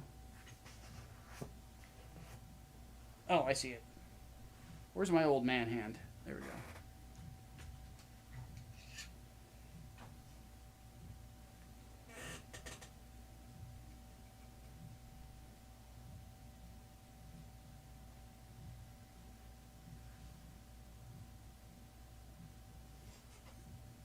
There, got it.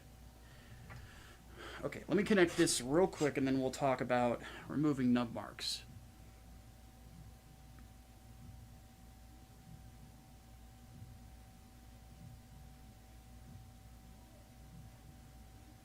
so that's how that's supposed to go. Okay, so removing nub marks. I have done this one before, but I will... So there's a few things I recommend having.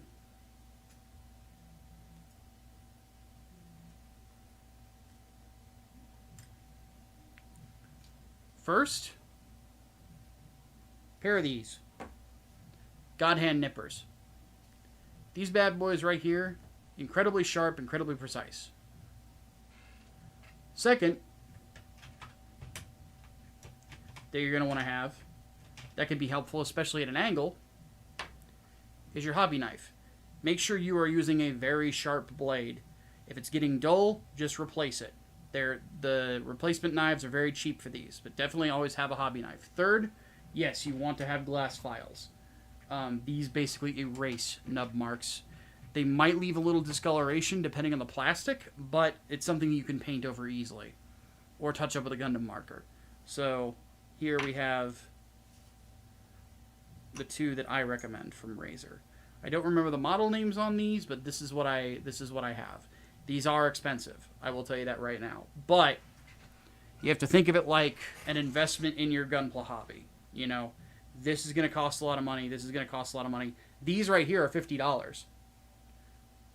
I regret 0 of these purchases. 0.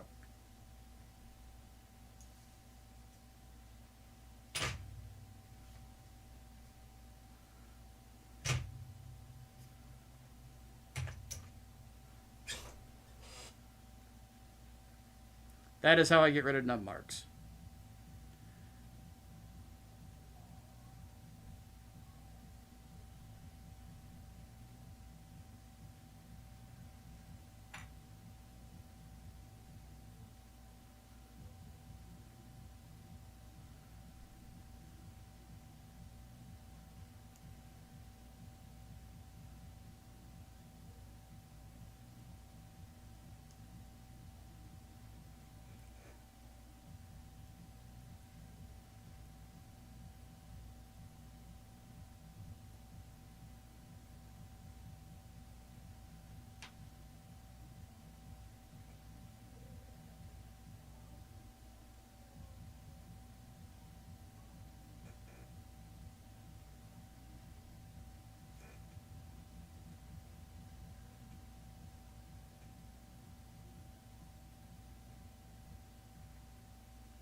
Takes a little bit of elbow grease to get those in there.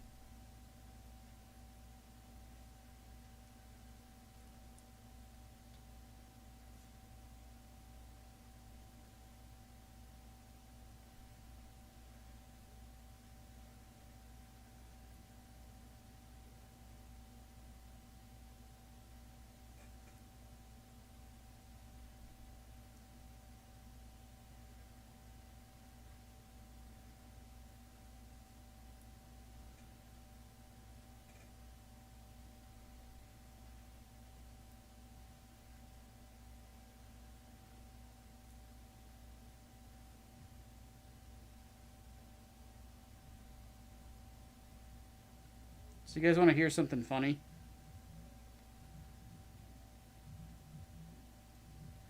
How many of you in here are familiar with the character of Paul from Spider-Man?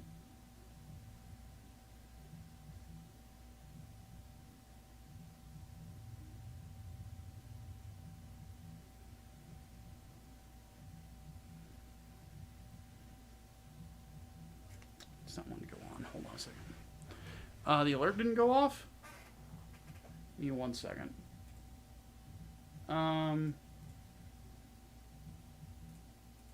Let me bring up Stream Elements real quick.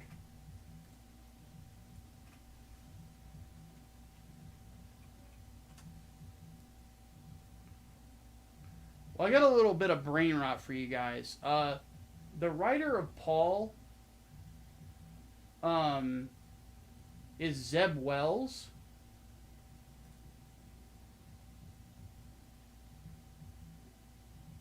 Wow, it didn't pop up. What the fuck happened? Let me refresh it real quick and then try it again.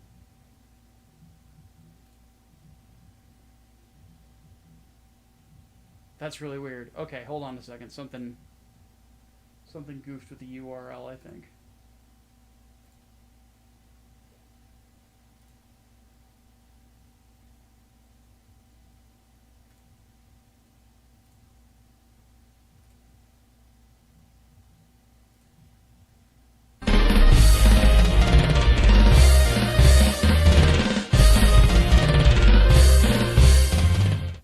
Okay, let me put the overlay URL in again.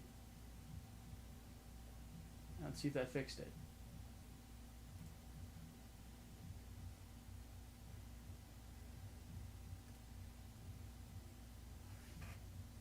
It will not replay it.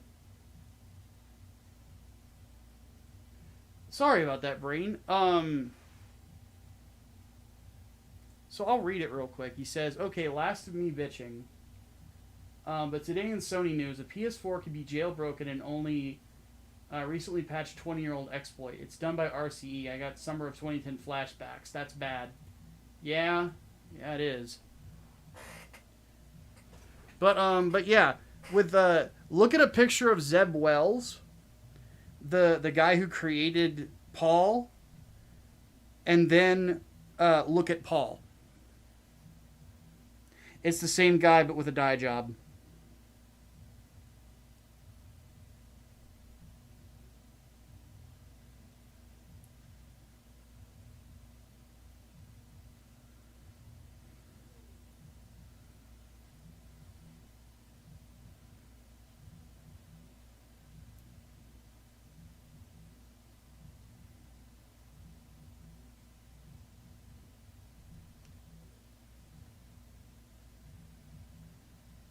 Yeah, Paul's a self-insert. I'm of the opinion that Zeb Wells, anytime he's in public, should be reminded of that.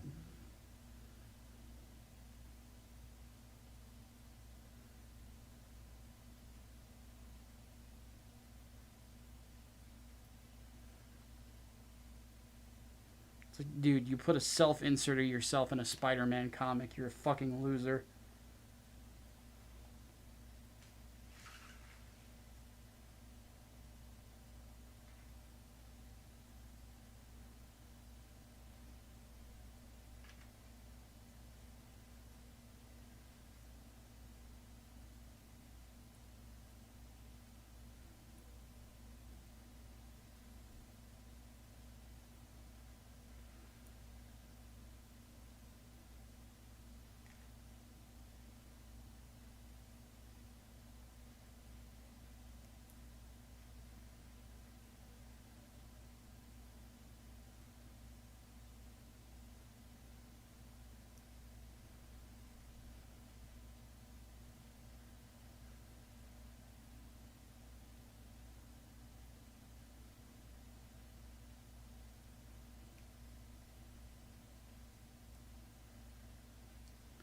You know, this so far has been my least favorite part of this kit, is this one spike that just does not want to go on.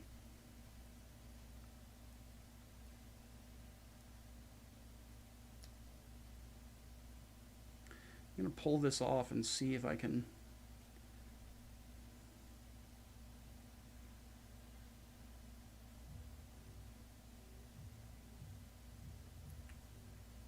It just doesn't want to go.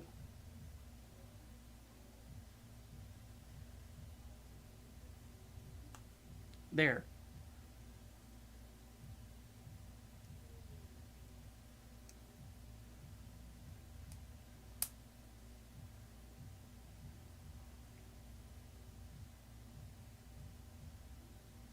You have to really press it in to get it to go, man.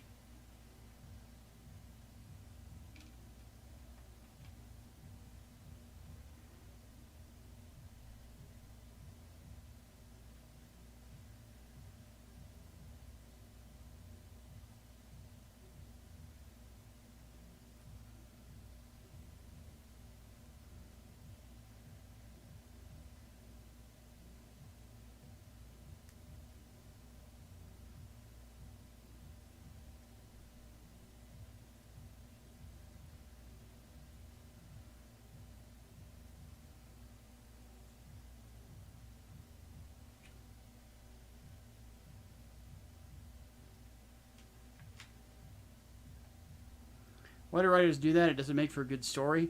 Because there's a lot of people that are in writing or are in the arts that are very broken people.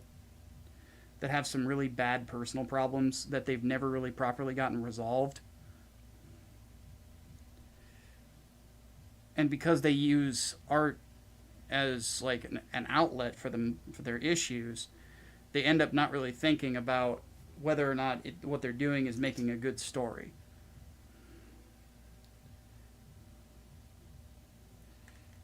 And so what ends up happening is they do these self-inserts and they end up fucking things up, and in turn kind of fucking their whole career too. But at the end of the day, it's self-inflicted.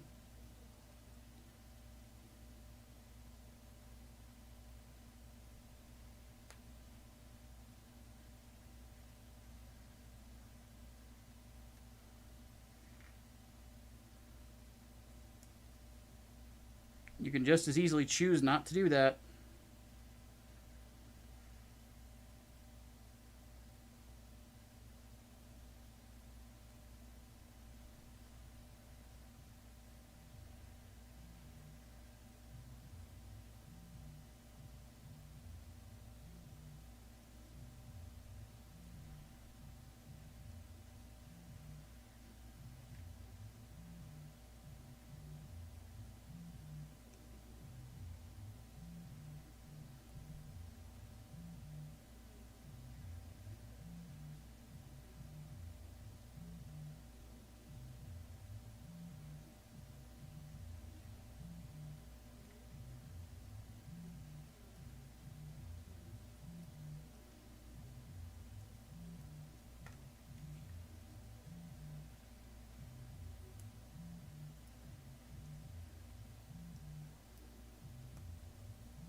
The other thing that I would also say that is a part of it is there's a lot of these people that do stories like that that don't see themselves as entertainers.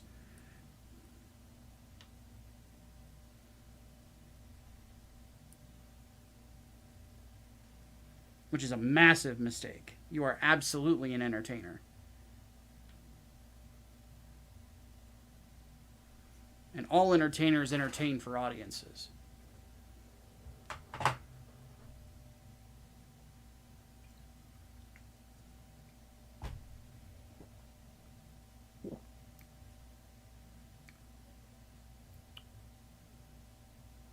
Okay.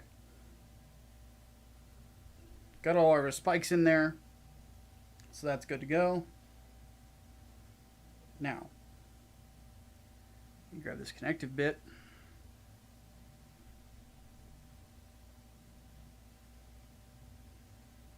And hook it in. Like so.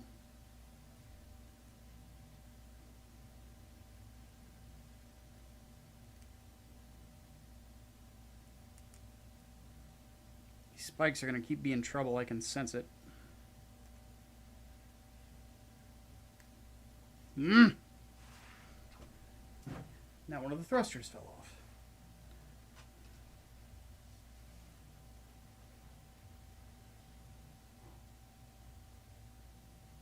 Come here, you little shit.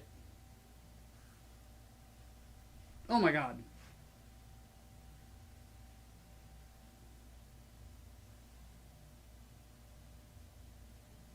There.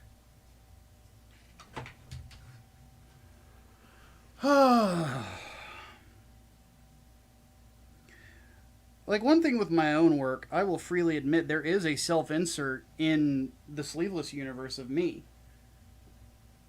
But it's literally just me.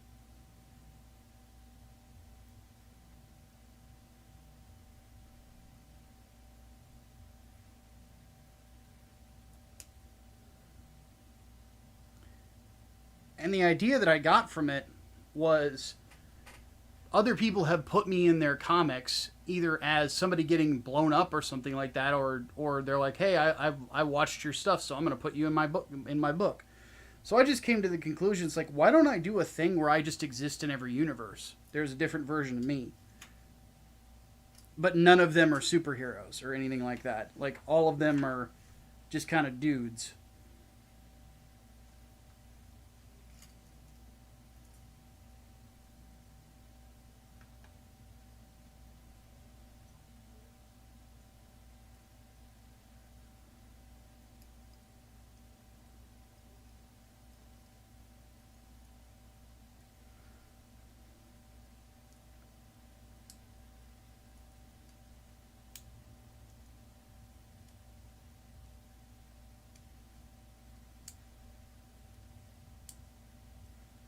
Like, for example, in the Sleepless universe, I'm instead of being a writer or a journalist or something, I am in a band. Because if I had never been a writer or a journalist, I would have definitely been a musician instead. You know?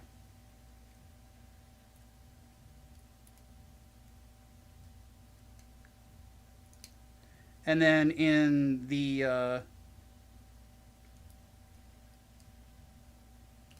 Reconstruction universe, there's a version of me in there in the Peregrine books that is from a parody video I did where I was M. Micah Michelson.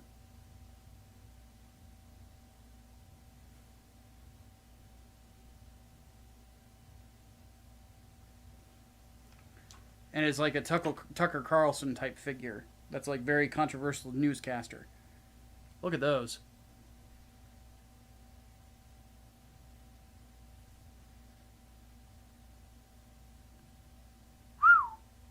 That came out really good. That color separation is just killer.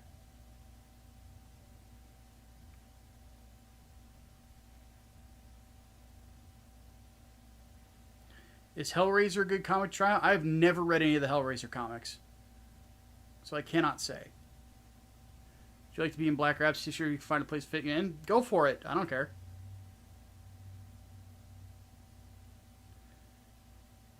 Micah does karaoke. I can sing a little bit, and I do play several instruments. I have a bass guitar right over here. Here. Let me grab it real fast. I don't remember what I tuned it in.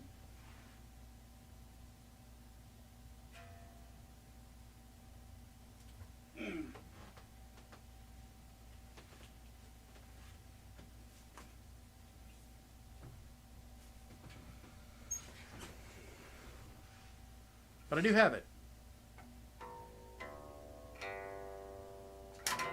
That's in C. Here. Let's do a thing.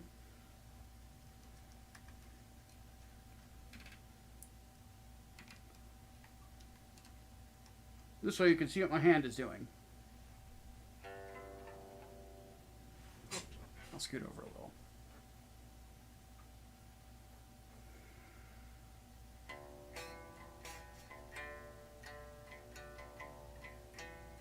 Fucked it up. Hold on. Try it again.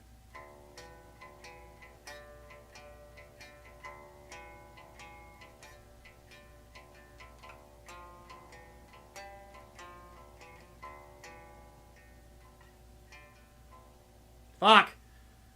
I'm really out of practice. I have not picked up this instrument in a while. One more time. One more time.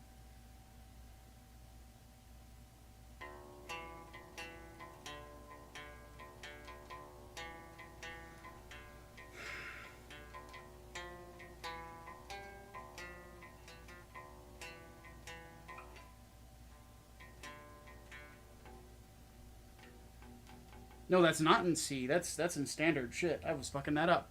But yeah, I do have a bass.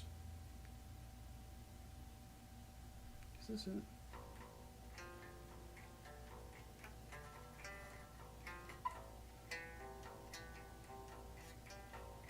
Yeah.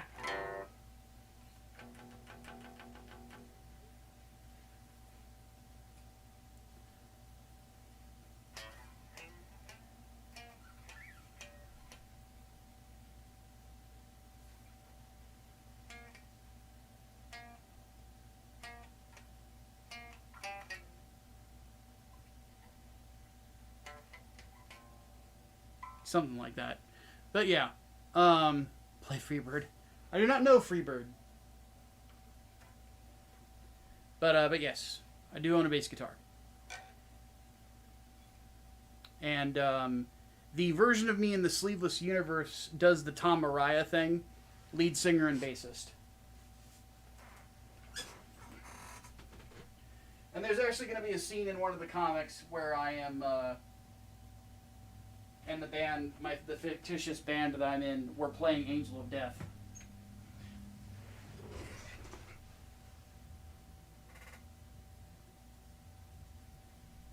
But yes, it was System of a Down, Spiders is what I was playing.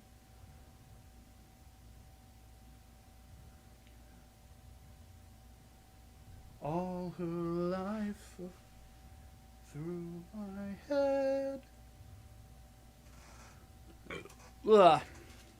Excuse me. Like you a policeman in Black Rhapsody? Oh, you're gonna kill me, huh? I know what happens to the cops in the next book. I see how it is. Nah, I don't care. Go for it.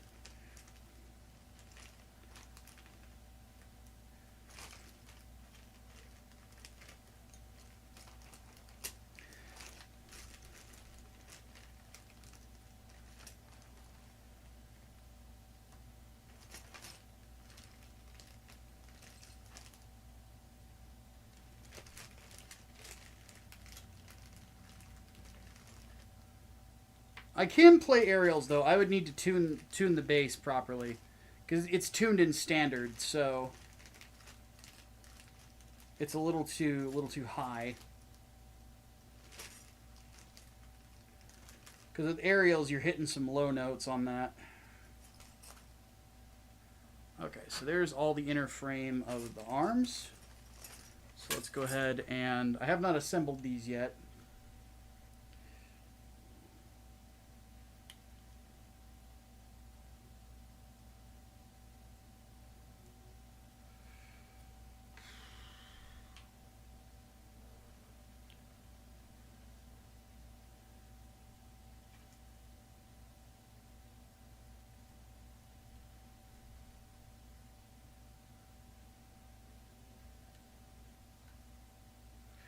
But I will say I cannot wait until we get to start showing people Black Rhapsody, like getting it out there.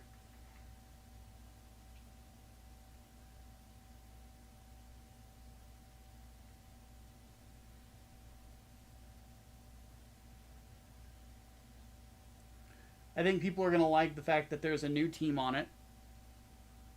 You know, aside from you, you know, because you're still you. But, you know, you've got me, you got a new artist. And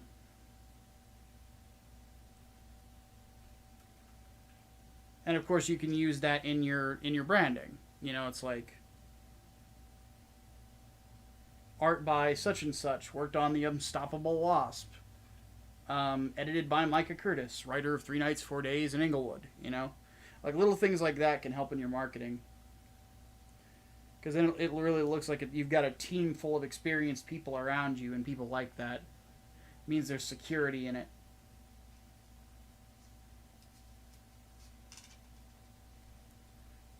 And people like that. People like security. People like knowing that they're going to be getting something quality, and that you're trying to make sure that it's going to be quality.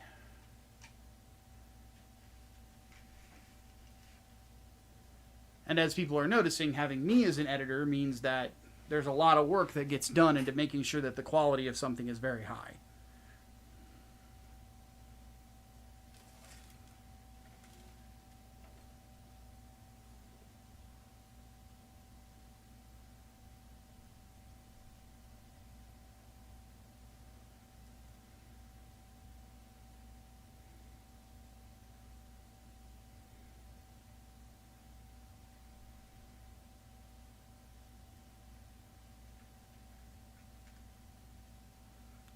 Serena was replaced by Krull.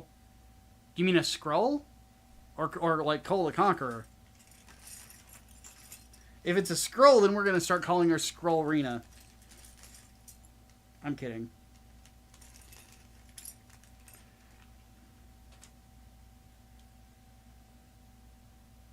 Yeah, I got the files you sent me, Serena. I'm going to be making a backup of them as well, so we've got them just in case. Just in case of something catastrophic happening.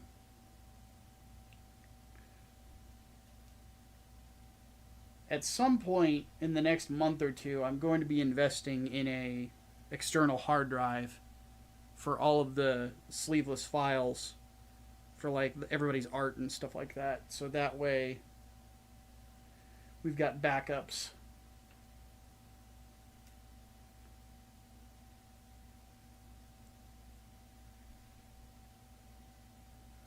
But no, Serena is still Serena. But yeah, new artist, new colorist. The works.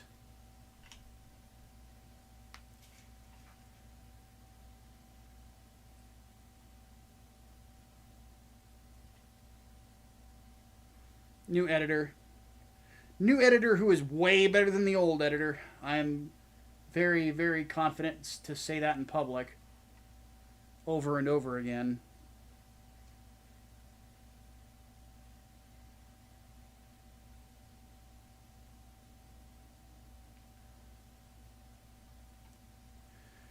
But then again, being better than the old editor is, you know,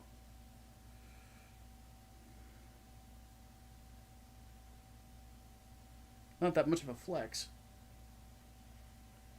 No? No what? Got a 6 terabyte for $60? Ooh, that's good. Yeah,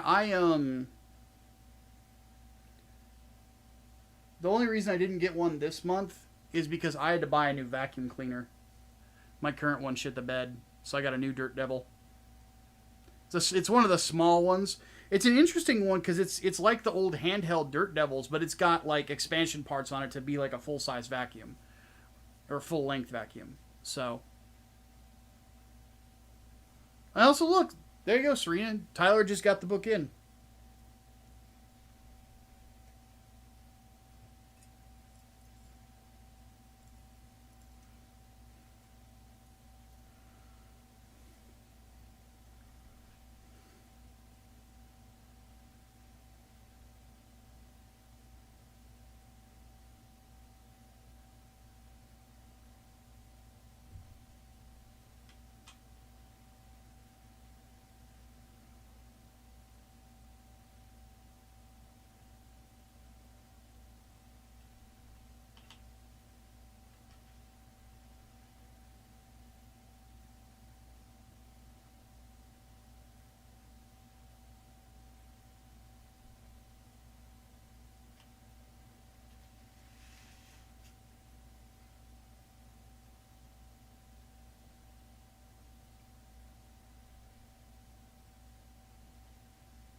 Okay, one thing I'm curious about. Which of these are the upper arm parts?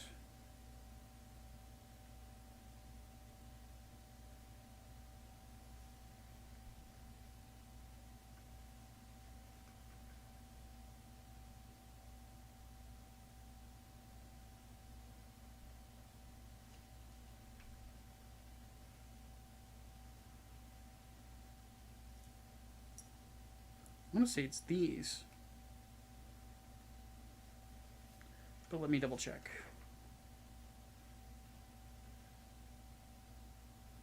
F8 and 9.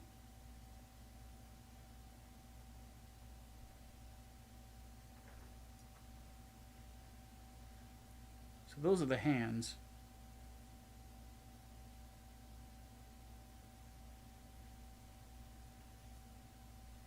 It's these 4. So these 6 pieces I'm going to color in that same blood red. And then these pieces here will be standard red alongside the ones that I've already put up on sticks. It's going to give us that color separation we're looking for.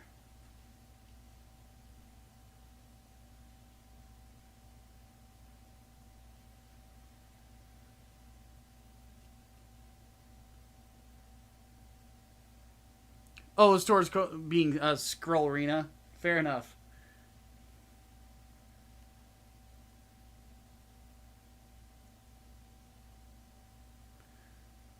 So, Serena, how close are we to the last batch of books? Because that when the last batch of books is about ready to get going out, that's when we'll go ahead and work on doing the closeout.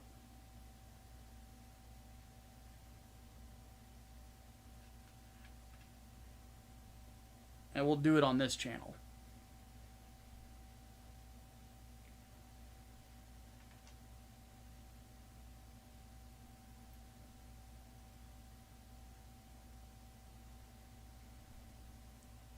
Because I think you had mentioned that Michael Bancroft is, he's not going to be doing comic book promotion anymore, so. Or else I would say we could just go hang out with him, but.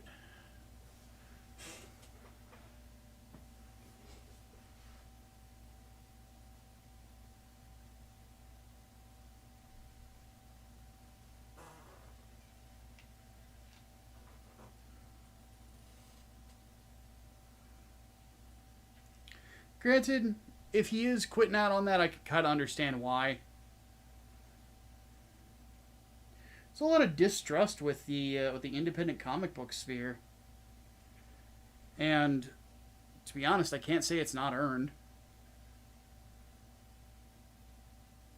And I count myself in that number of those who have lost trust, you know. But you gotta have the confidence that you can build it back up. You gotta be willing to make up for the things that you did wrong and go forth and kick ass.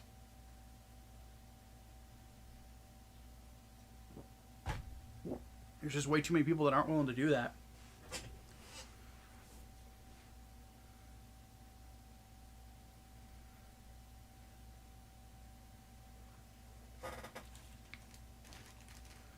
Okay. Let me go ahead and get these shoulders out of the way. They look awesome. Like, again, let's put the light on them. Just, God. That is just sick looking. It's those two reds, how they play off each other. And then the stainless underneath. Like, God damn. Oh, hey, Brown. How's it going, dude? Haven't seen you in a while. Hopefully things are going good. 1% of your Linux home lab is filled with the Orange Koala streams so far, right? Hey, Brown, you want to fight? You want to fight?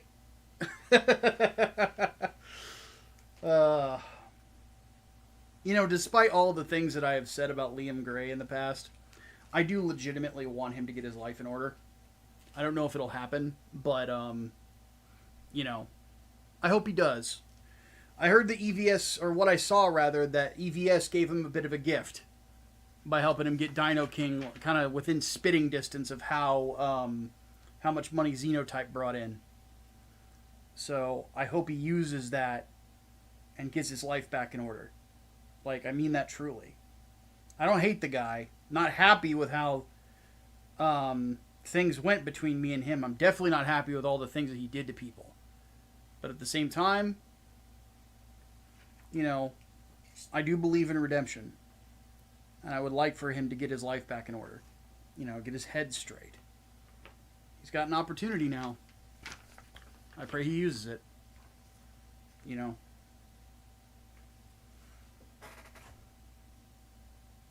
Last thing he needs to be doing is begging for Null to fucking get rid of his thread on Kiwi Farms. Because that's not going to go over well. Okay. Let's get to priming.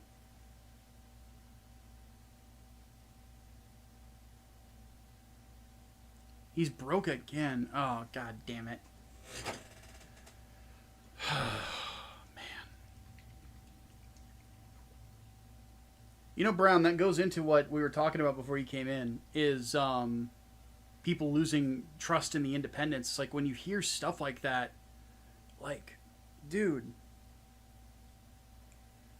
how can people trust you with their money, man? Like, and I'm in the same boat, you know, like, the difference is I didn't spend it. Mine got stolen.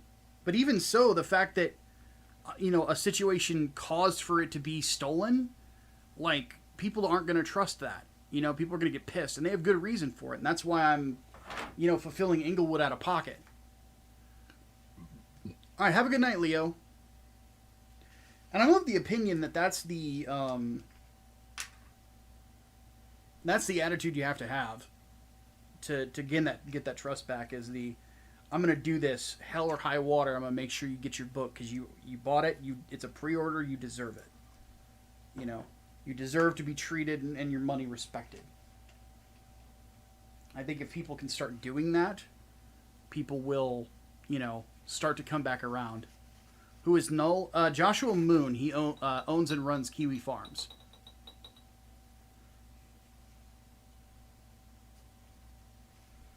Yeah, Liam apparently did a live stream either today or yesterday or something like that, begging Null to remove his thread from Kiwi Farms.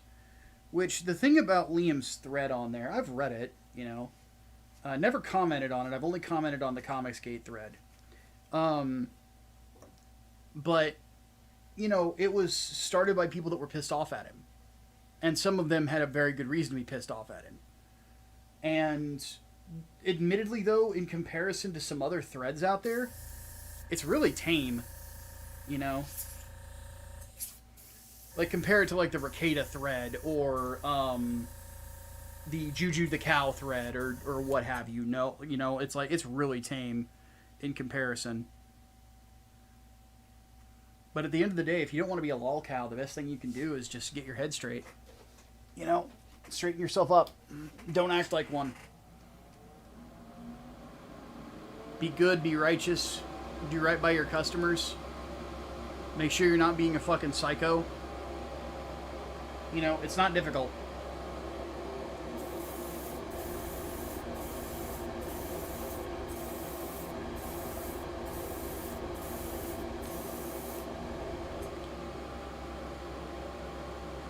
It's just basic principles of running a business.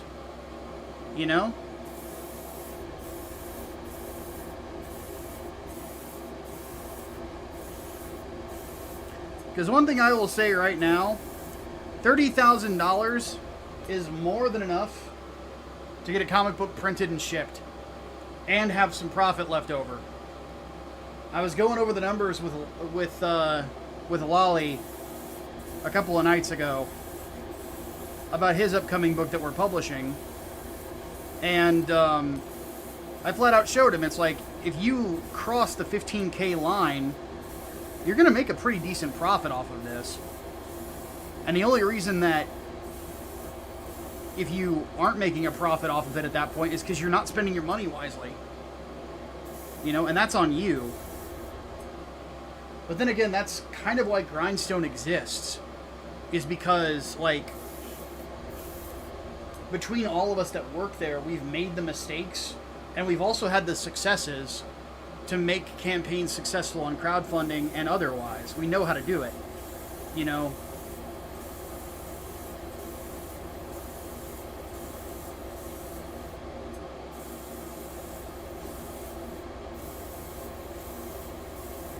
And we've got the staff to give you the proper feedback and help you grow,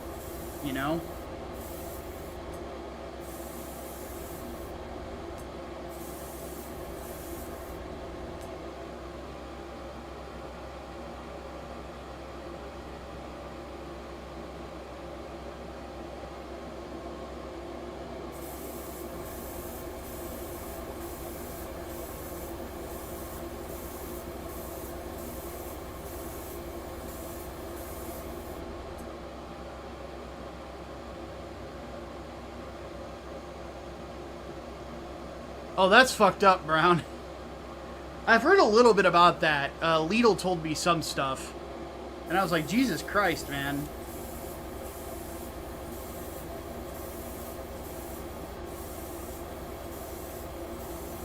Because the way I look at it is like,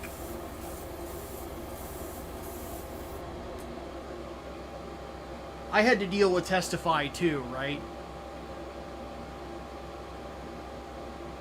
But, I mean, well, Brown can attest to this. I just didn't give him the attention You know, it's just like, I'm not going to worry about this guy. You know? But I would constantly get DMs from Liam, just, Testify said this, Testify said that. I'm like, so? It's like if you leave him alone to his own devices, he'll leave you alone. You know? And it's like some of this stuff that's being pointed out is stuff that's true. You need to get your fucking head straight.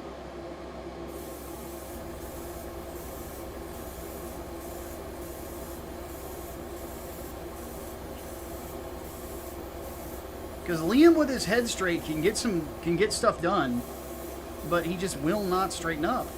He refuses to do it. He refuses to take responsibility for himself. It's always somebody else's fault that he's not getting the things that he wants. It's like, dude, come the fuck on.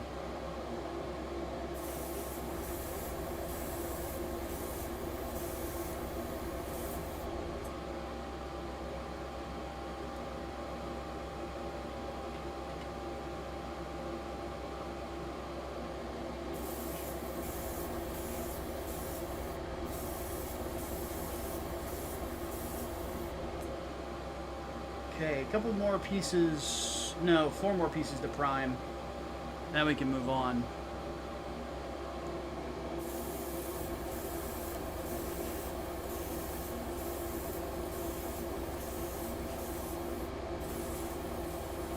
Damn it. Ran out of primer. But yeah. This is one of those things that's like, you gotta regain the trust. Yeah, Brown has it right, you know.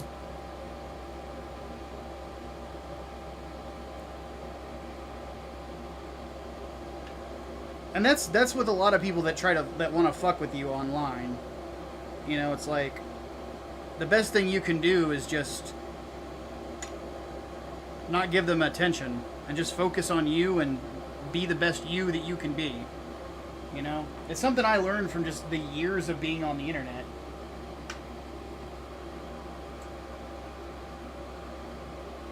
Because some people who A-log stuff, they A-log because it's fascinating to them.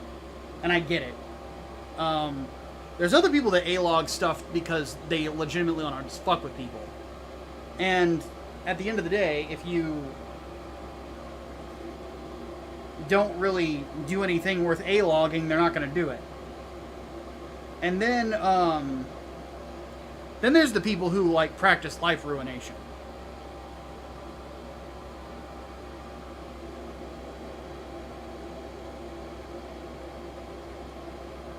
And with those particular people, what they want is attention. If you don't give them attention, they will go nuts over the fact that you didn't give them attention, and they will self-destruct or they will move on. And the reason I know this is I had a guy who A-logged me on this fucking, like, live journal thing that he had on a personal website. It was really gay. This dude from Philadelphia. And just on occasion I would do things to fuck with him, because I knew he was watching everything, but I would never acknowledge him or say his name.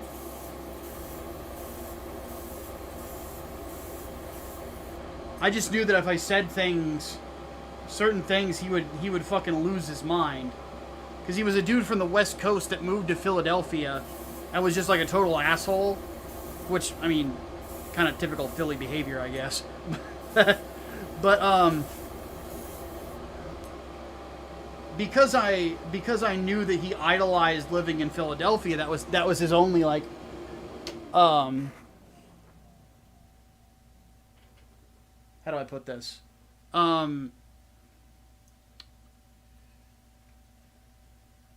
Because I knew his only identity was the fact that he lived in Philadelphia, there was nothing else to him as a person, I would make fun of shit from Philadelphia all the fucking time.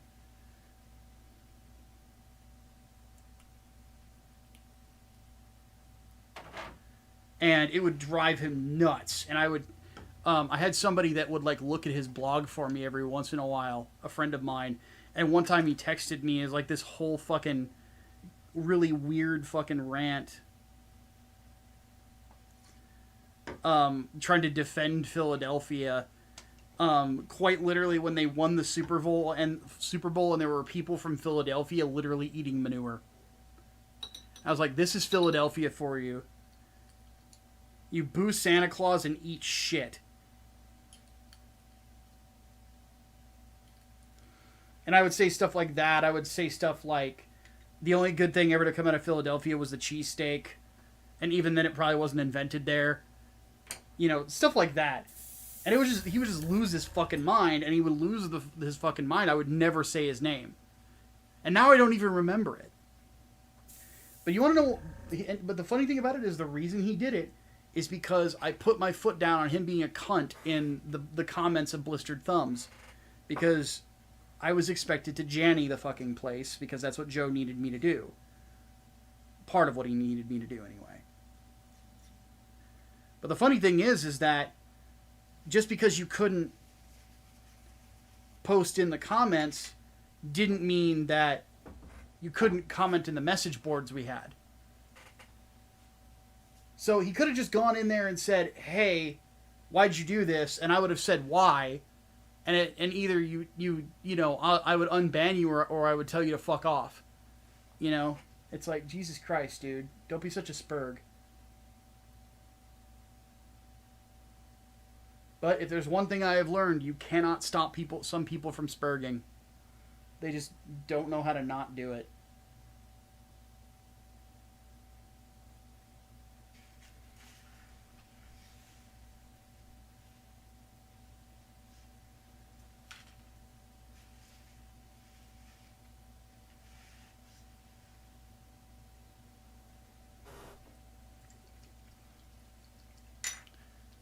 The cheesesteak in the Mutter Museum. I went there once. It was fucking awesome. I don't know anything about the Mutter Museum. I just know that, man, I fucking love a good Philly cheesesteak. I make a pretty good one. Oops, somebody just set off some fireworks.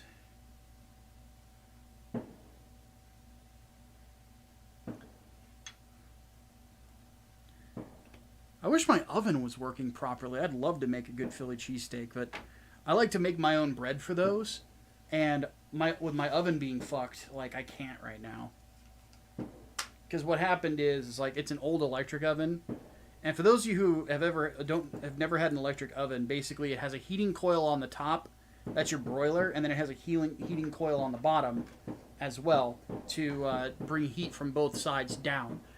The broiler works. The underside is actually broken. It got old and snapped. So that blows. So yeah, without that lower coil, I can't make bread properly. Can't even make pizza properly. Like, I have to give it like a light browning in a cast iron skillet on the stovetop first for about 6 minutes, then I have to put it in the oven under the broiler, and then it gets cooked. And even then, it doesn't have the same crispness that you would out of just having a normal oven bake. It's fucking frustrating.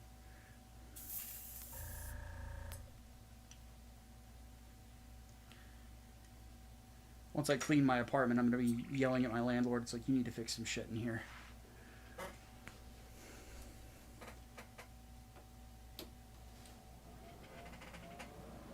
It's a medical museum dedicated to the showcase of rare medical cases like overcalcification disease. That actually sounds fascinating.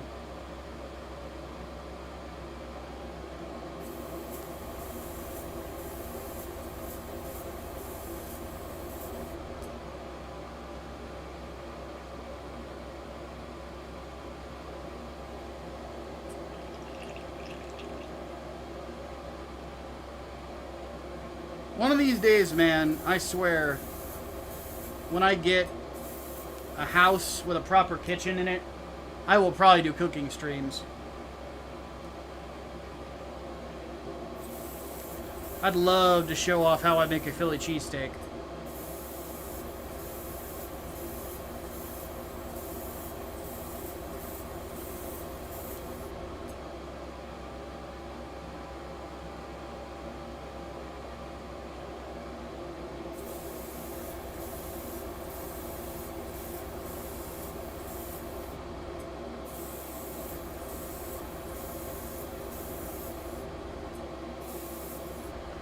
I'm trying to think of like all the stuff that I really like making. Philly cheesesteak is one of them.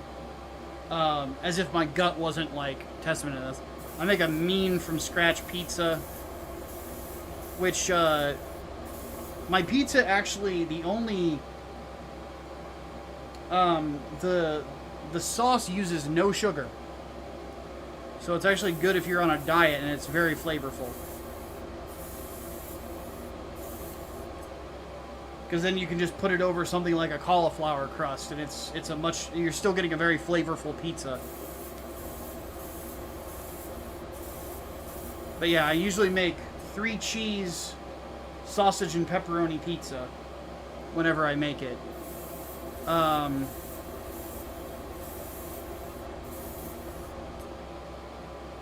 the cheeses are mozzarella, Monterey Jack, and Parmesan. But if I can get my hands on it, I'll try to use Parmigiano Reggiano.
Beautiful. Alright, we're all primed up and ready to go. Go ahead and shut this off. How long have we been doing this? 2.5 hours. So we're going to paint these last parts and call it. Because I'm getting hungry. And I have got... I got chicken that needs frying. But yeah, stuff I would like to make on stream. Philly cheesesteaks from scratch would definitely be a lot of fun.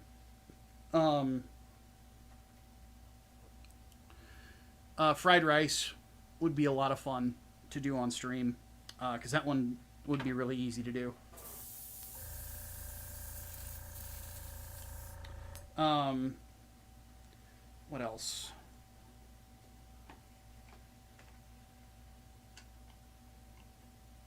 Politics, business, food, anime, stuff covered today with Micah. This has been a very interesting live feed.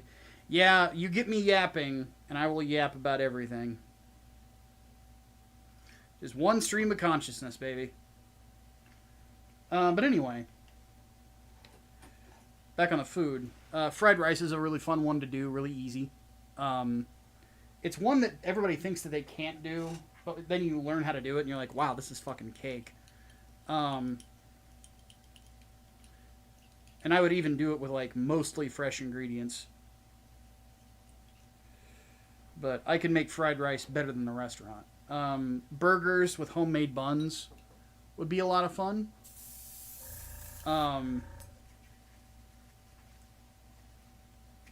Obviously pizza, I mentioned that. What else? Gosh. I know how to make a few different desserts. Obviously what I'm doing today, fried chicken.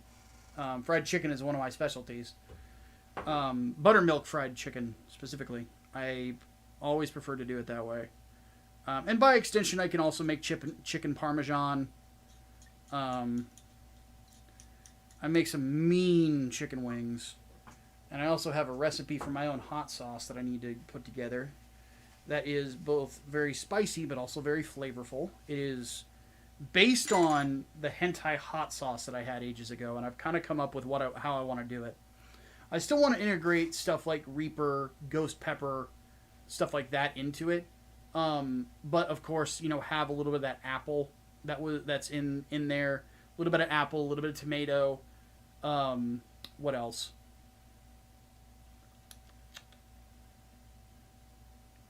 A little bit of brown sugar, things like that to even it out. I'm very big on sweet heat. I really like stuff that is both hot and flavorful. One good example is I really like North Carolina mop sauce. It's a vinegar-based sauce that requires you to actually use hot sauce in it alongside with like brown sugar and stuff, and it is, it's very good on pulled pork. I also make a pretty good barbecue sauce that I'll give that some kick to it as well. My honey barbecue sauce is really good. So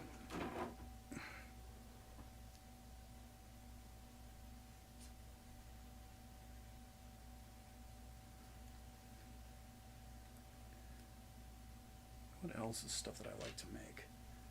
I mentioned burgers. So by extension with burgers, I can also make a really mean chopped cheese where I like to integrate peppers and onions into it. Yellow onion, never white. I don't like white onion. Yellow onion sauteed in butter. That's good shit.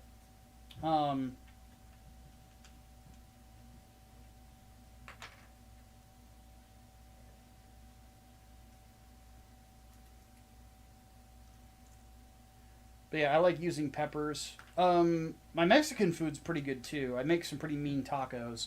And I can do either Tex-Mex or traditional, depending on what you want.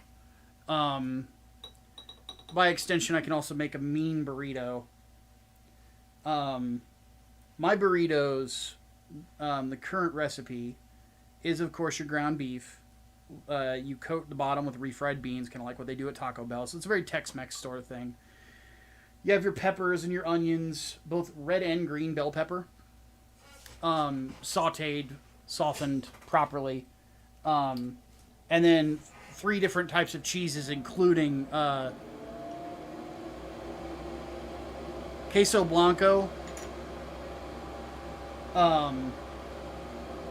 cheddar, and Monterey Jack. And if you want a little bit more heat, get some pepper jack in there instead. I love pepper jack cheese.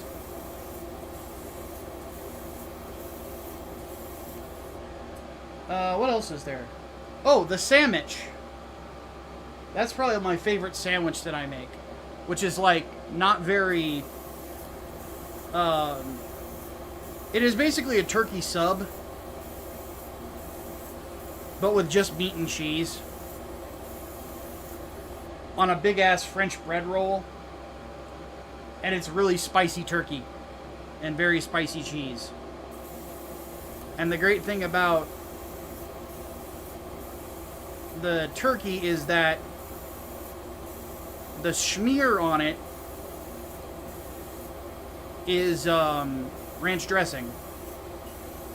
So it counterbalances the heat from the turkey and the cheese to get this very smooth, creamy texture.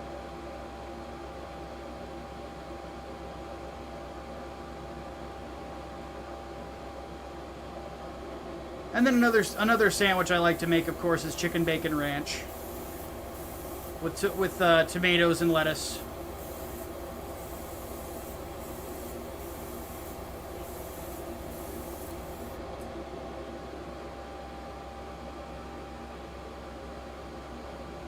What's some other good ones? Want to try using yellow onion? Mainly is white because it's more in stock in the area.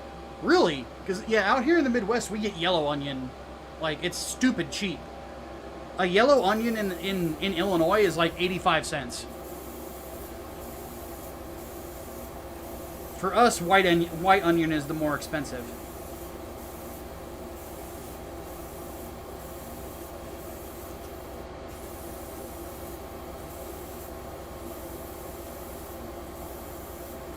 Then again, I think that's one of the benefits to living in the Midwest. There's certain things you like, ingredient-wise, you get here like a lot cheaper than you will anywhere else in the world.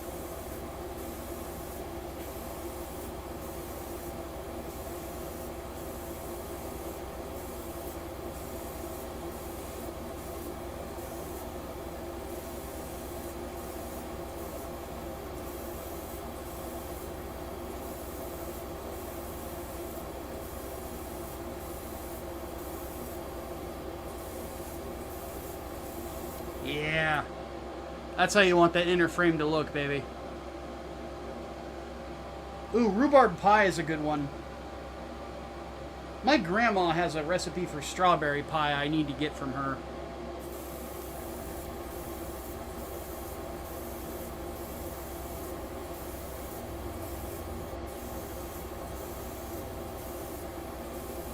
My grandma, of my grandparents, my grandma on my dad's side is the last one that's still with us. And man, her desserts during Christmas were always top notch.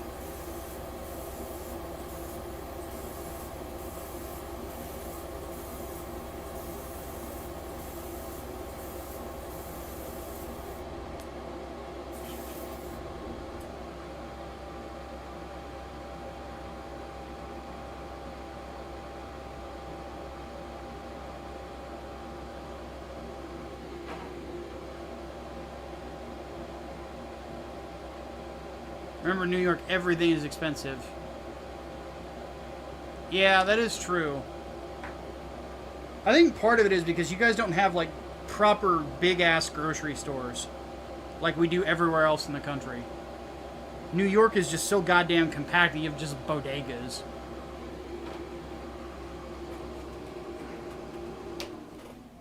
Because, like, here in the Midwest, you can just go to, like, a Walmart or something. Walmart, Kroger, Whole Foods in some places, Meijer, Jewel Osco. What else is there? IGA. Like, we have so many grocery stores. And, like, in any one, like, a city like mine, we have, I think, 5 grocery stores.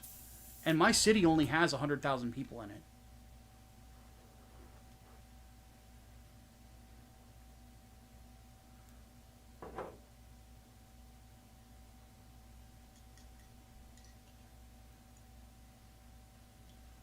So in my area, in like out in the Midwest, like there's a lot of competition. So it's not hard to get food cheaper than other places.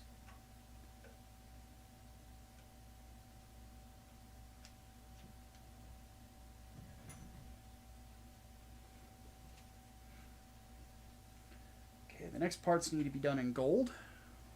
Let's get that ready. High V's another one. Hey, Wet Black. When do you think the next Wing Gundam Part 3 will be completed? I'm working on it as we speak. I did another short video script today, and then there's the collab I'm doing with Almighty Lolly. I went ahead and got my part done on that.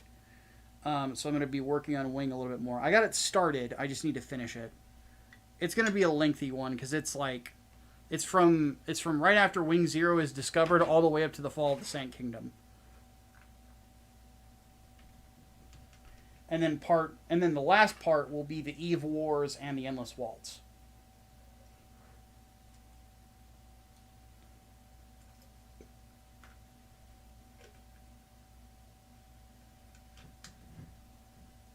So, the deep dives take a lot of work. Because I basically have to sit my ass down and watch the whole show, and I'm constantly pausing it to take notes. And if I need to research something, I have to stop and research it to make sure I've got all the details and stuff like that. So, you got plenty of big stores: Costco, Food Bazaar, Walmart. Really? I thought you were in an area with like a bunch of like bodegas and shit.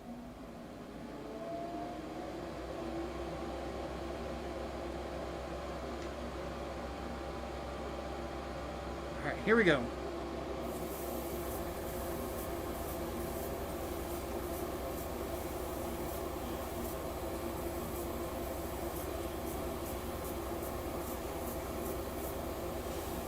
Because I've known people from the New York area that, like, all they had in their area was bodegas. Yeah, me and Lolly are doing a video together. Somebody suggested a while ago that he and I do a video called Who is Worse, Griffith or Zeon? And I think it's an interesting topic, so we're going to do it.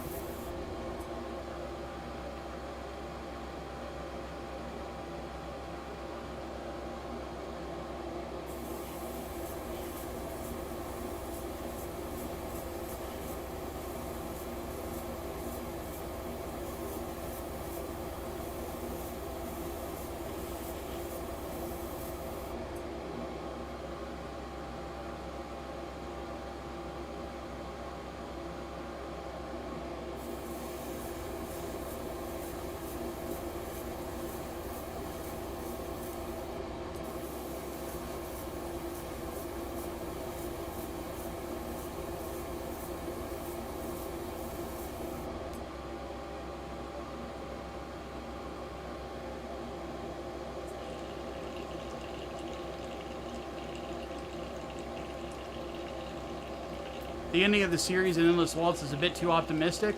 They'll to each their own. I think there's a level of realism of in Endless Waltz that I think challenges the idea of total pacifism in a really interesting way.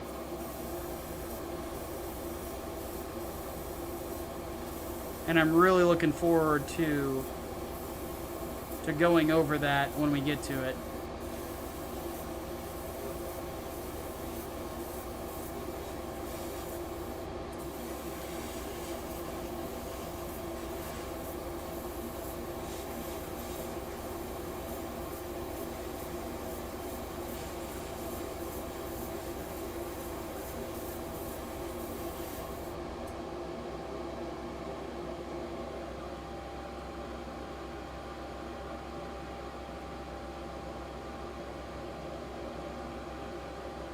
Did they ever explain the title for Endless Waltz?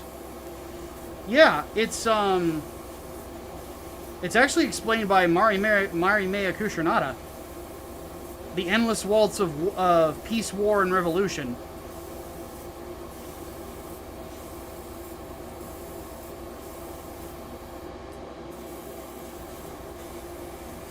And basically the whole movie is kind of challenging Relina's philosophy of whether or not total pacifism is really actually possible. Which I honestly love it for that, because it's an interesting discussion. Because there's a lot of people out there that think that you know the only way to peace is just everybody just stops fighting. Well, how the fuck are you going to do that?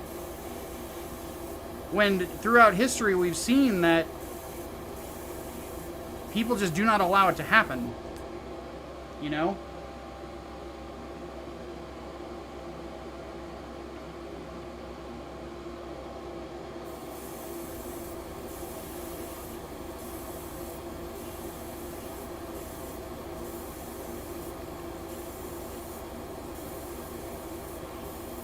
Because it seems like once a generation, there's some evil cunt.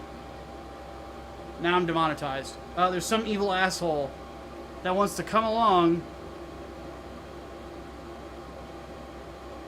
and, you know, fuck it up for everybody.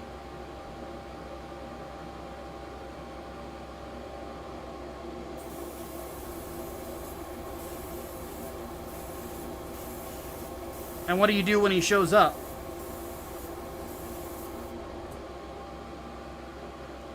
And kind of the conclusion of Gundam Wing is basically sic vis pacem parabellum.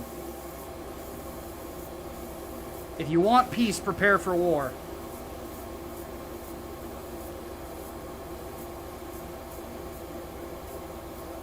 Because at the end of the show, the Gundams are no longer necessary.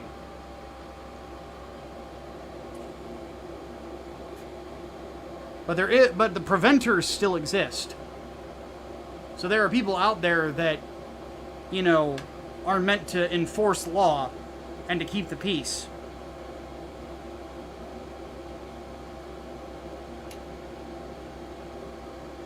And that type of thing is always going to be necessary. Because some asshole will just try to come in and ruin it for fucking everybody.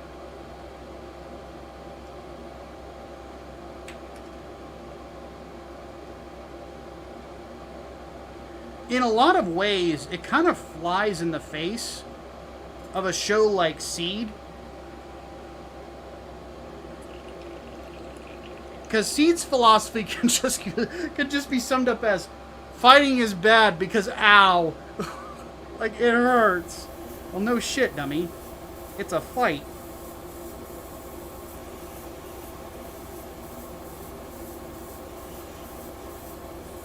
Because philosophically speaking,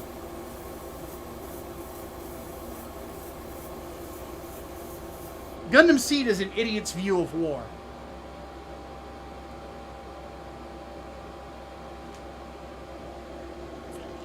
Because like I tend to say in my videos, Kira Yamato says, stop fighting, this fighting is meaningless. Fighting never solves anything. And yet he solves his problems with fighting all the time.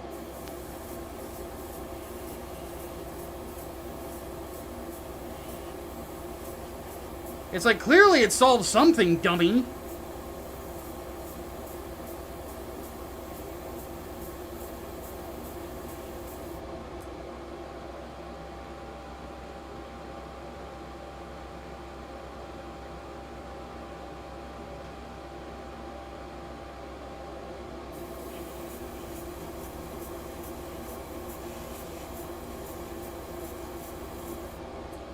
Because the fact of the matter, the matter is, and this is just something that a lot of people don't understand, is violence absolutely is a solution.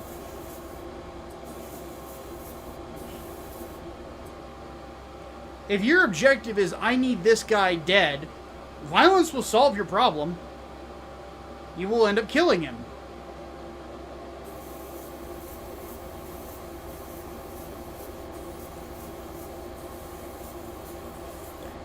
And then at that point, your problem will be solved. But the question is whether or not that solution is the right one long term, and if it's the right one for your goddamn soul. That is the interesting philosophical question.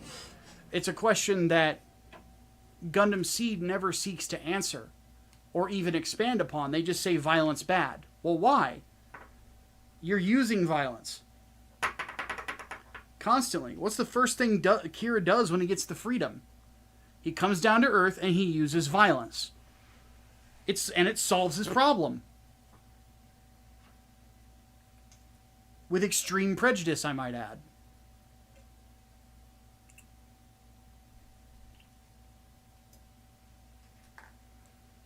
Yeah, you cannot reason with the unreasonable and the rabid.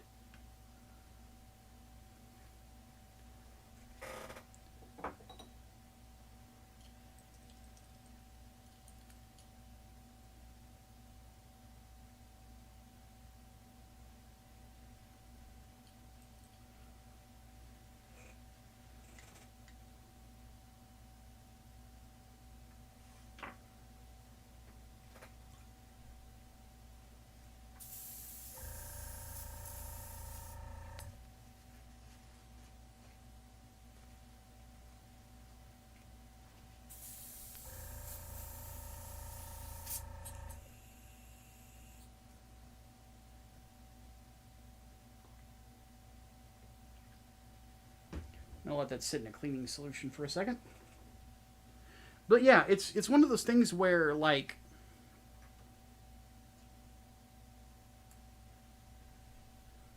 if you're going to observe violence and you're going to discuss violence and war, these are complicated subjects. It's not as simple as just don't do it. What if somebody has an army at my gates, and they believe that anyone like me should be destroyed? Which, speaking as somebody of Jewish descent, happened to us more than once. You know?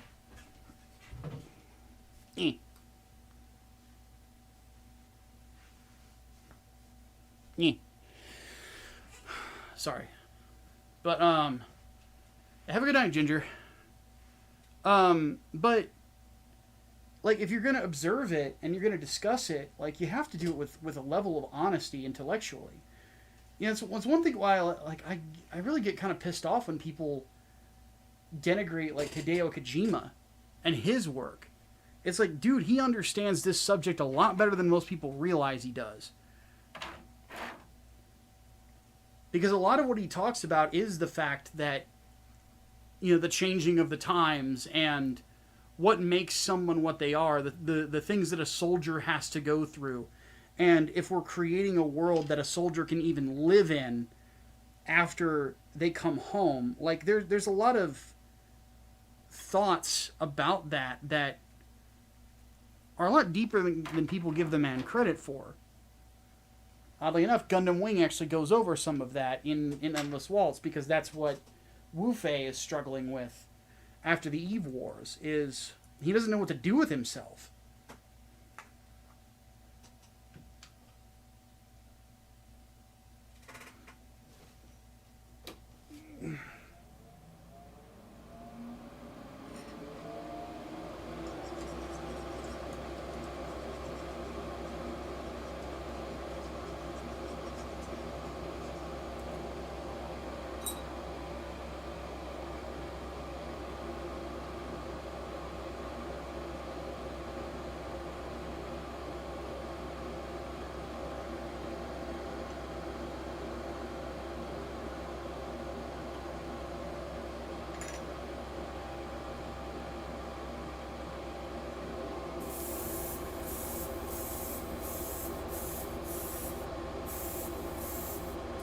Whoa, that paint came a little thin. I mixed that a little bit better.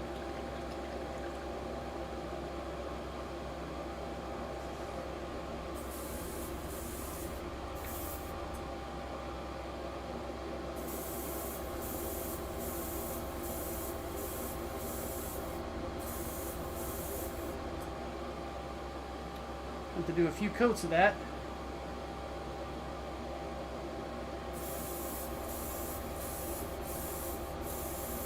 But there are philosophical questions to be asked about war.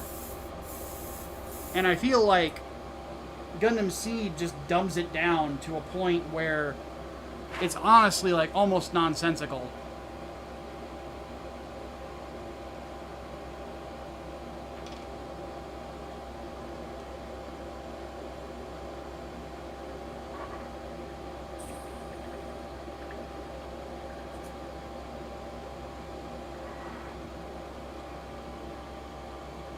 And I'm of the opinion that if you're going to tackle difficult concepts in a philosophical manner, just preaching at people does nothing. And that is what Gundam Seed does, is it is preachy.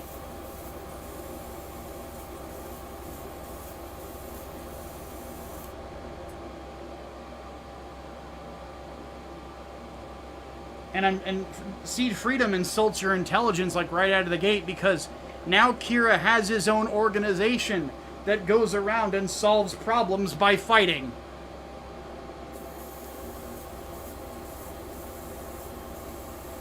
Kira Yamato is a character that does not believe his own bullshit. And as an audience member, I will never not be insulted by that.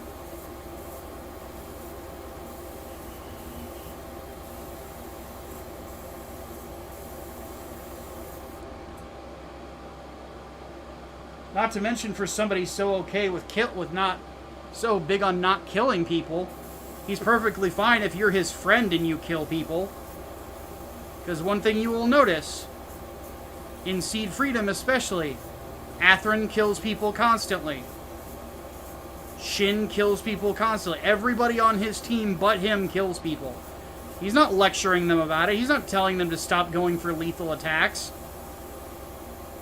He's completely fine with it. He's a fucking hypocrite. And then people wonder why I hate Kira Yamato. It's like, Jesus fucking Christ, dude.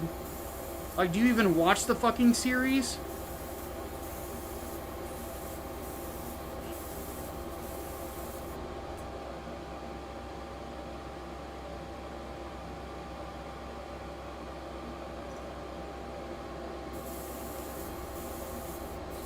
Apparently there's actually some Seed fans on the Twitter. I've heard about them, I have not seen them. I want to see them. Who have treated my my videos on Seed and treated me like he who shall not be named. And I'm like, I love that I'm at that level, but I need to know where these people are so I can quote tweet them and mock them.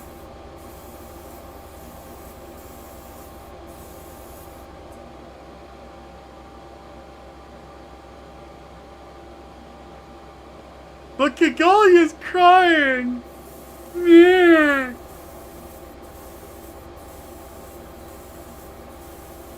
I love how Seed Destiny treated that like it was a point.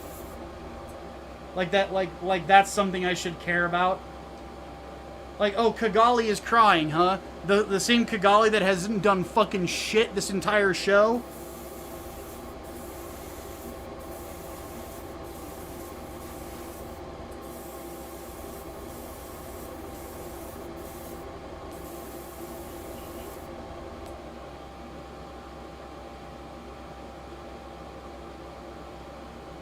I mean, the whole reason that Athrun leaves and rejoins Zaft is because Kigali isn't doing shit, and she's completely ineffective.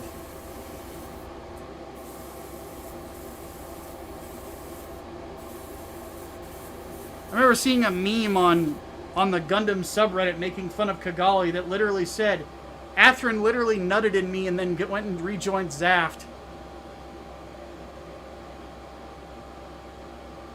And I'm like, well, yeah, can you blame him?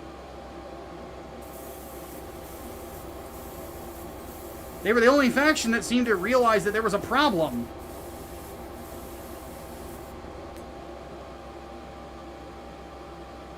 And then you tried to get me to hate them by them assassinating, or attempting to assassinate Lacus, which I don't like Lacus as a character, but I will absolutely admit that that's the wrong thing to do.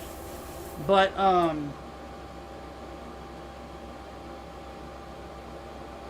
there's a whole subplot where Lacus has to go out of her way to try to find the, you know, all the dirty secrets of the big bad.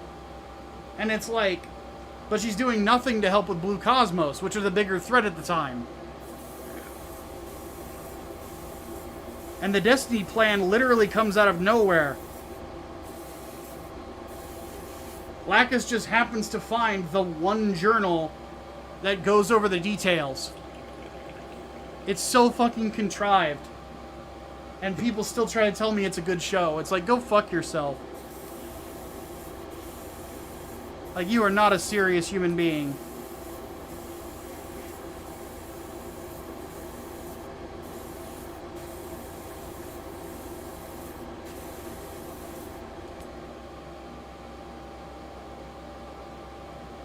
Ugh, I'm not stopping. Never stopping. Seed sucks. The world must know.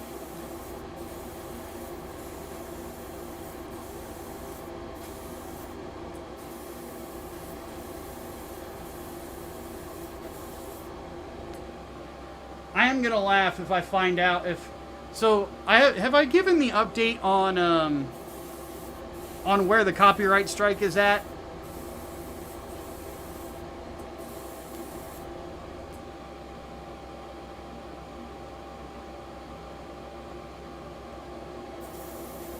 I don't think I have. Basically, as of the 6th, Sunrise has 10 business days, so 2 weeks, to show YouTube that they're going to go, that they have a legal response to my counterclaim to the copyright strike. They have 2 weeks to do it. And if they do not respond, the strike gets dropped and the video goes up. Full monetization.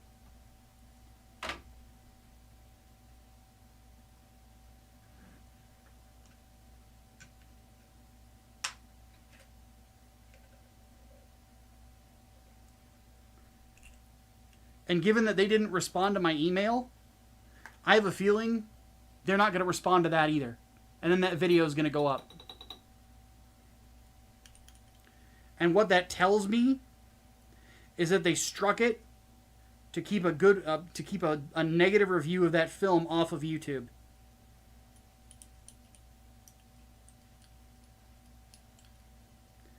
And the thing is, if you strike a video and then YouTube investigates and they find that it's a bad strike, you can't strike it again.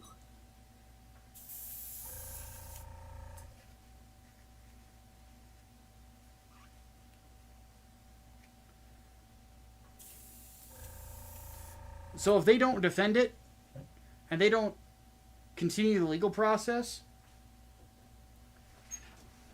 not only is that video going live, I will pay to put it on advertisements on YouTube and other places to get even more people watching it, just to fuck with them for doing that to me.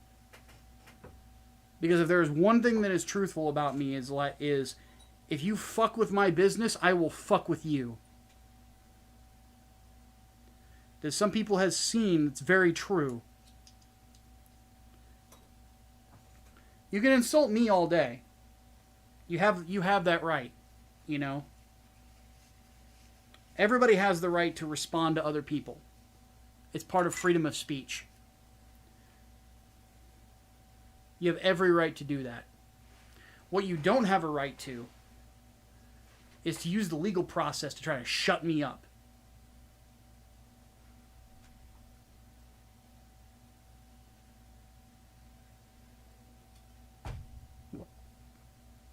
Because at that point, I consider that fighting words.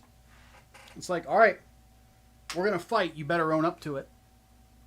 You better knuckle up. You better be ready. Are you going to fight? Are we going to fight? Are we going to do it? And that's when I get into that discussion. People have seen me do it before. Have a victory ribeye when that happens? Oh, yeah. Abso-fucking-lutely. I'll eat it on stream.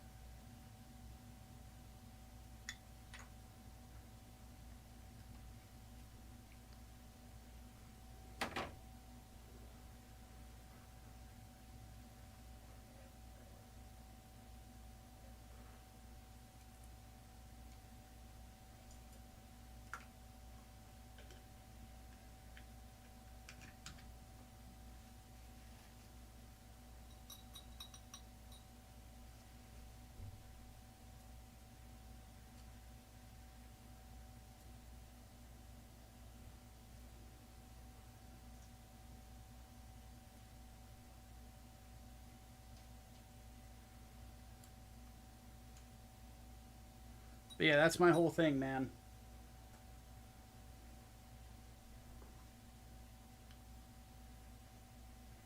It's like, is that the route we're going to go down? All right. Better have your fucking dancing shoes on. The ribeye was paid for by the tears of Bandai Namco? Fuck yeah.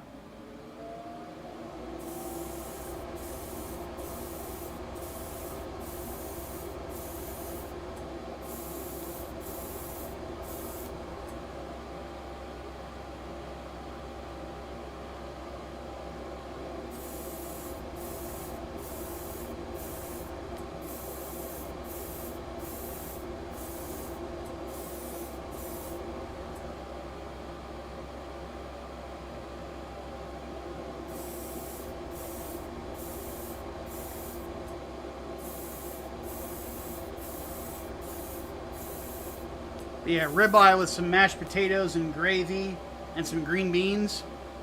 Yeah, that's a victory meal.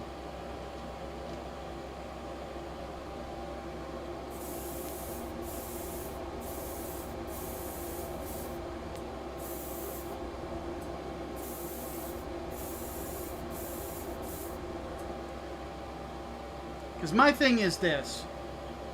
Sure Dude and I have gone out of our fucking way to respect the copyright of Bandai Namco, who own Gundam. They own Sunrise, right?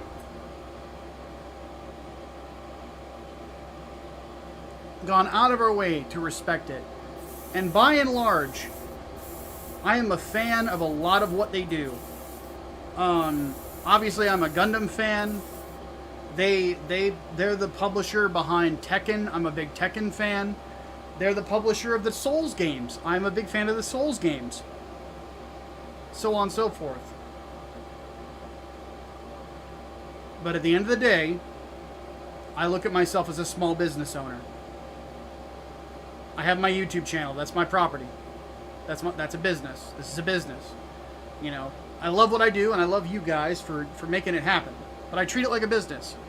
It's the same thing with my publishing company. That's a business. Grindstone's a business. It's treated like a business. If you fuck with my business, you fuck with how some people are getting paid and making part of their living. I make part of my living doing this. Shirt Dude makes part of his living doing this. At that point, you've crossed a line.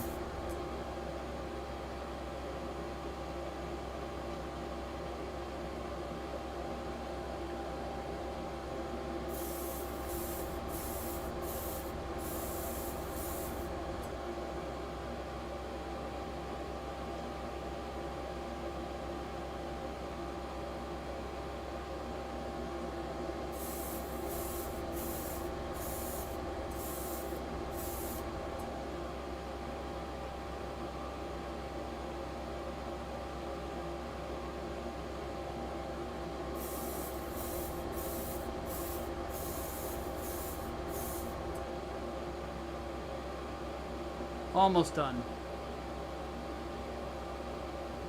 When the business grows bigger, I definitely suggest looking at NAS drive caddies.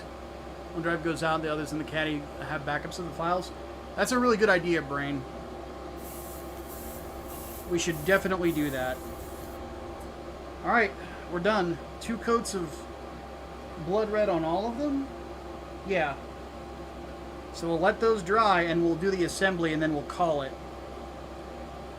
Granted, we're not doing all of the assembly. We're only doing part of it. And it won't take long to dry either.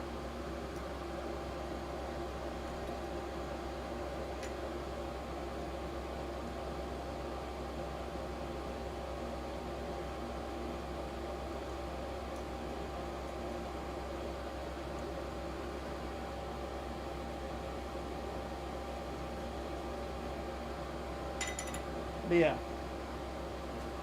My whole thing is, don't fuck with me, I will not fuck with you. No step on Sneck. That's it. That's all I ask.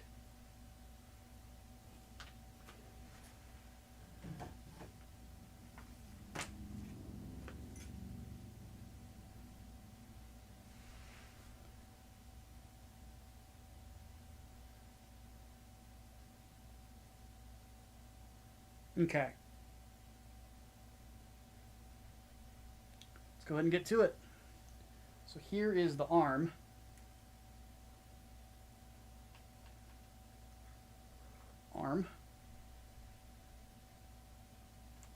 So we've already done these processes over here. All this. We just need to attach the armor. So the upper armor, let's bring this together and straighten the arm out. Like so. Now, the upper arms I just painted. So this is where the color separation comes in.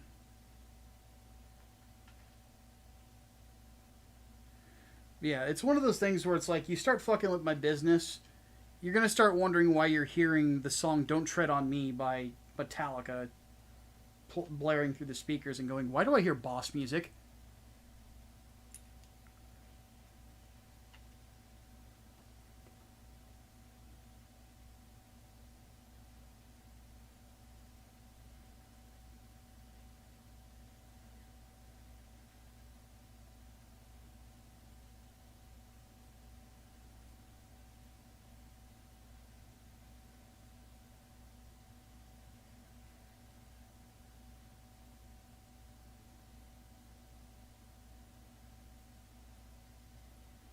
So be it, friend no more, to secure pieces, to prepare for a war. So be it, settle the score, touch me again with the words you will hear nevermore. Dun dun dun dun dun dun, don't tread on me! Sorry. Had to do it. Great song. Might be my favorite Metallica song. Maybe.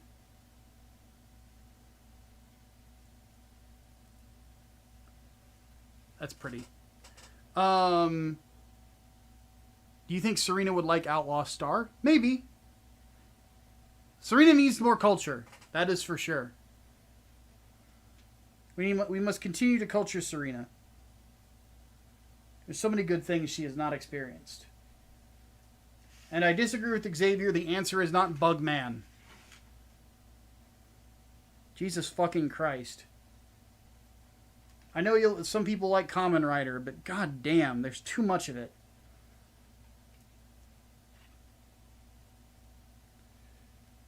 If you want culture, if you want to learn how to be a better writer, you gotta take in more than just 2 things.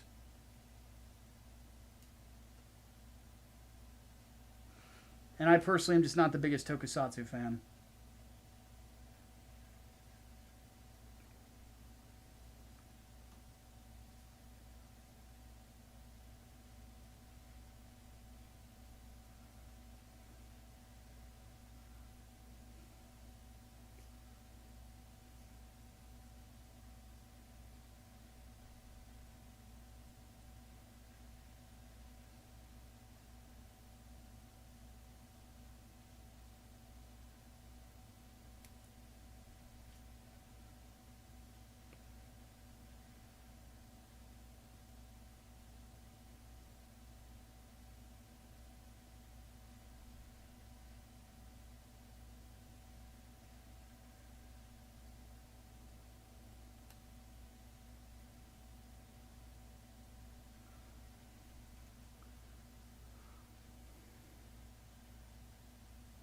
Expand your horizon.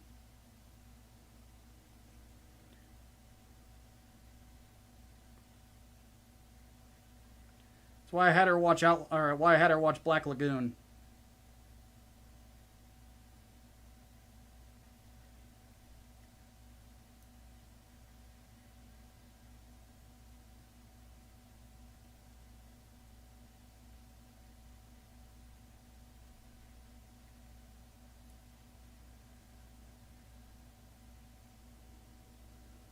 Black Lagoon is legitimately incredible.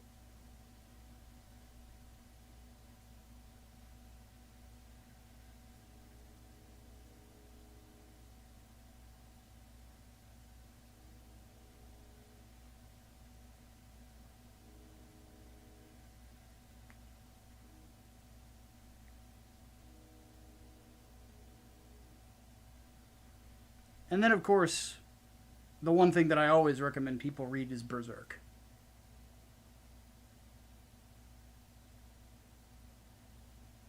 I must convert more strugglers.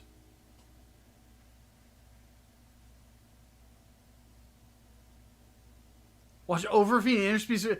Oh, Columbia, you're trying to destroy the person. Oh no.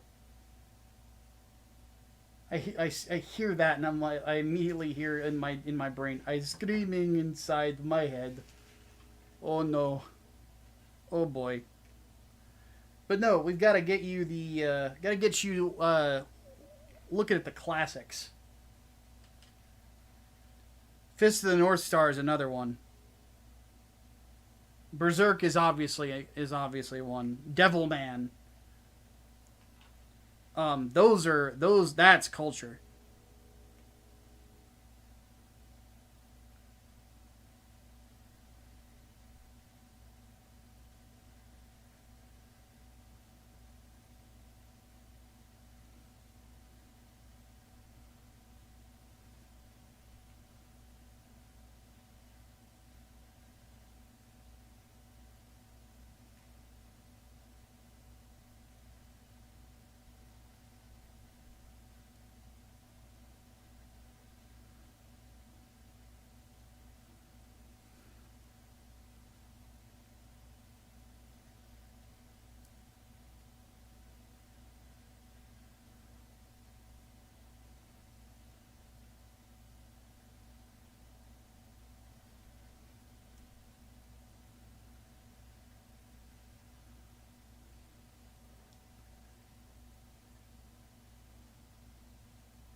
Slayers is good for comedy stuff. Dude, Slayers is like, has one of the most crazy villains at the end of it.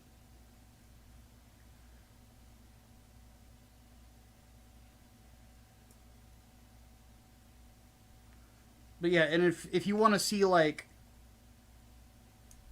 the isekai genre, but not shit, Aura Battle or Dunbine.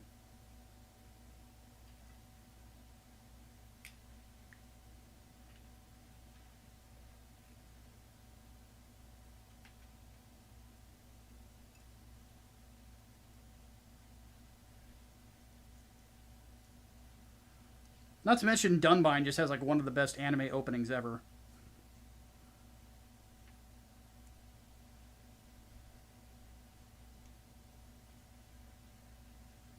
You want really good science fiction aside from Gundam? Which villain? It was the one who came across. They disguised themselves as a child with black hair. And then there was a point where they actually had everybody's souls in their hand and just cracked them and killed them instantly. I forget the name of the villain. But if you want science fiction, Elgime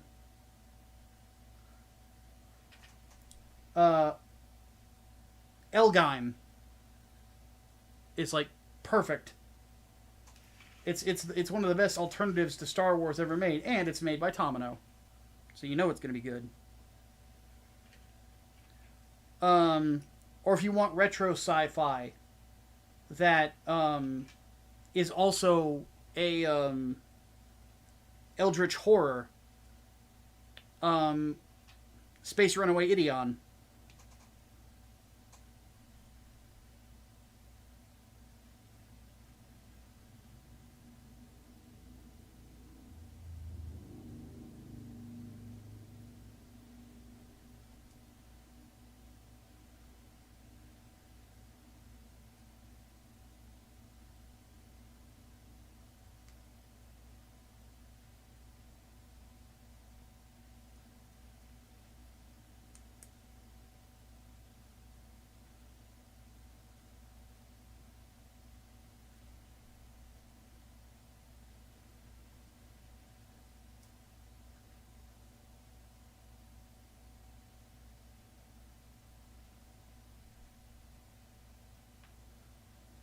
Hell, I mean, Ideon is one of those that will, like, it'll fuck with you forever.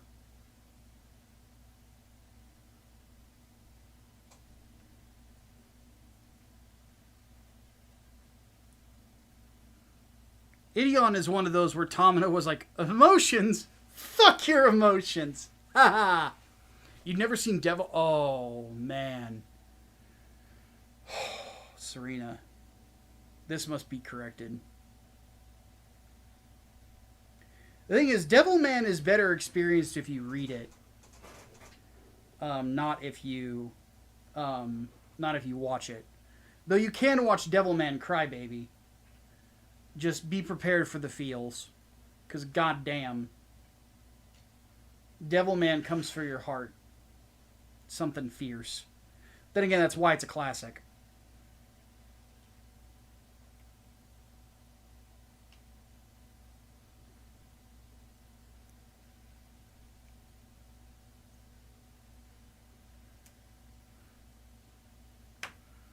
They wa the Debu man, the Debu man. Bum bum bum bum bum bum bum bum bum bum.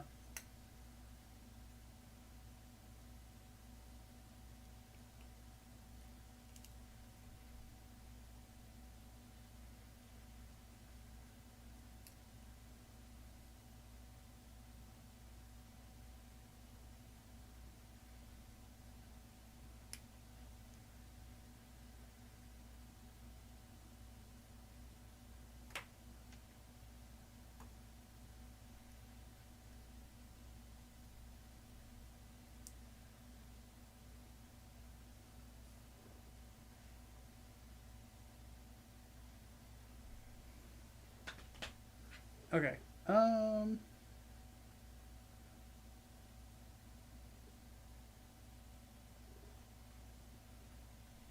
So without putting the actual sleeves on these,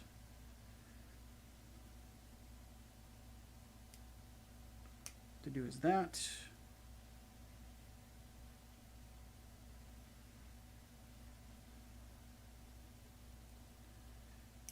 And that.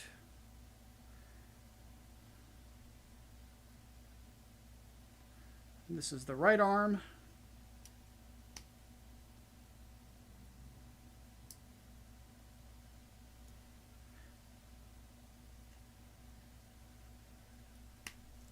That is the left arm. So let's put the shoulder pads on it real quick. Should you watch the original or Crybaby? I would read the original and then watch Crybaby.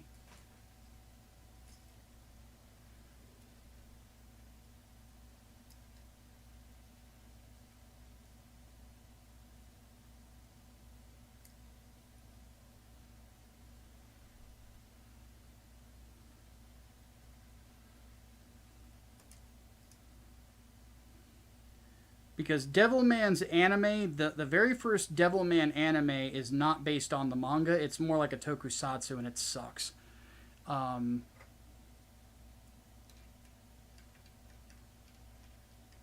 let's have a look. There we go, guys. There's the arms. I have to say, this color separation on them, it really looks good. It's a subtle little thing, you know?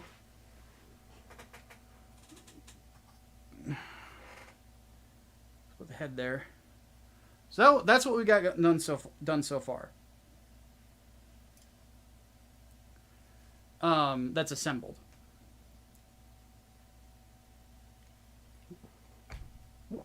all in all, pretty good stuff. I think what we will do is the next time I stream this, we will do the reverse washing. And I'll show you guys how to do that technique.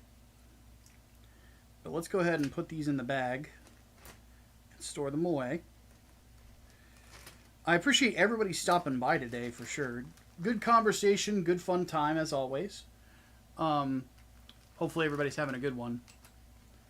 They're like rubies? That's a good way to put it. Oddly enough, this kit is kind of an experiment.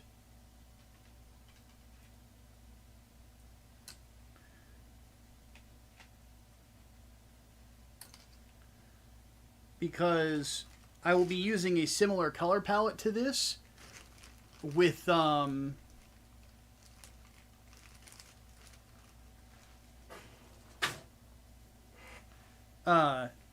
Nightingale. And I'm going to use a few different shades of red for that. So this is sort of experimenting. This is one thing I'll admit whenever I'm working on Gunpla, is that I have a tendency to experiment with one kit to get ready for the next kit. So, Changus only want to watch the sub? Well, fuck him then. The dub on Devilman Crybaby is really fucking good. Like, why the fuck wouldn't you want... Whatever. He's not a smart person. But anyway. So next time we do this should be like Tuesday, I would think. Because that's when I'm supposed to have the paints in. So when I have those in, we will do it. We will do the reverse wash stuff. And then... hopefully we'll be able to get the torso finished. Sorry, I didn't mean to bump the microphone there. Hopefully around that time we'll get the torso finished. And then from there we will... we'll be halfway done. And then, yeah, after we do the Sinanju, we're going to work on the Nightingale. I mean to check out Cutie Honey. I don't know where to start. To so many iterations of it. I don't know a whole lot about Cutie Honey. So, sadly, I am not the one to ask. I would consult the internet. But on that note, I want to thank everybody for who donated super chats, everybody who hung out, and also people who have subscribed as well. We actually got a bunch of subscribers during the show, which was really cool. Well, I'm going to try to replay Brain's last donation again real quick. It still won't play. Will it replay this one? Yeah, it's just that one super chat. That's fucking weird. That is really weird. But regardless, thank you to everybody who came out and hung out. Hopefully everybody hopefully everybody has a great night. I will see you guys in a few days. Enjoy the rest of your weekend. I'm gonna go make some fucking chicken.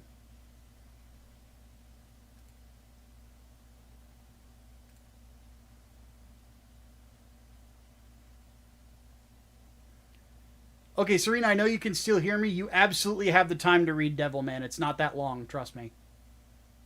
Go read it. It's your project for the next review on the podcast. All right, I'm out of here. Later, guys.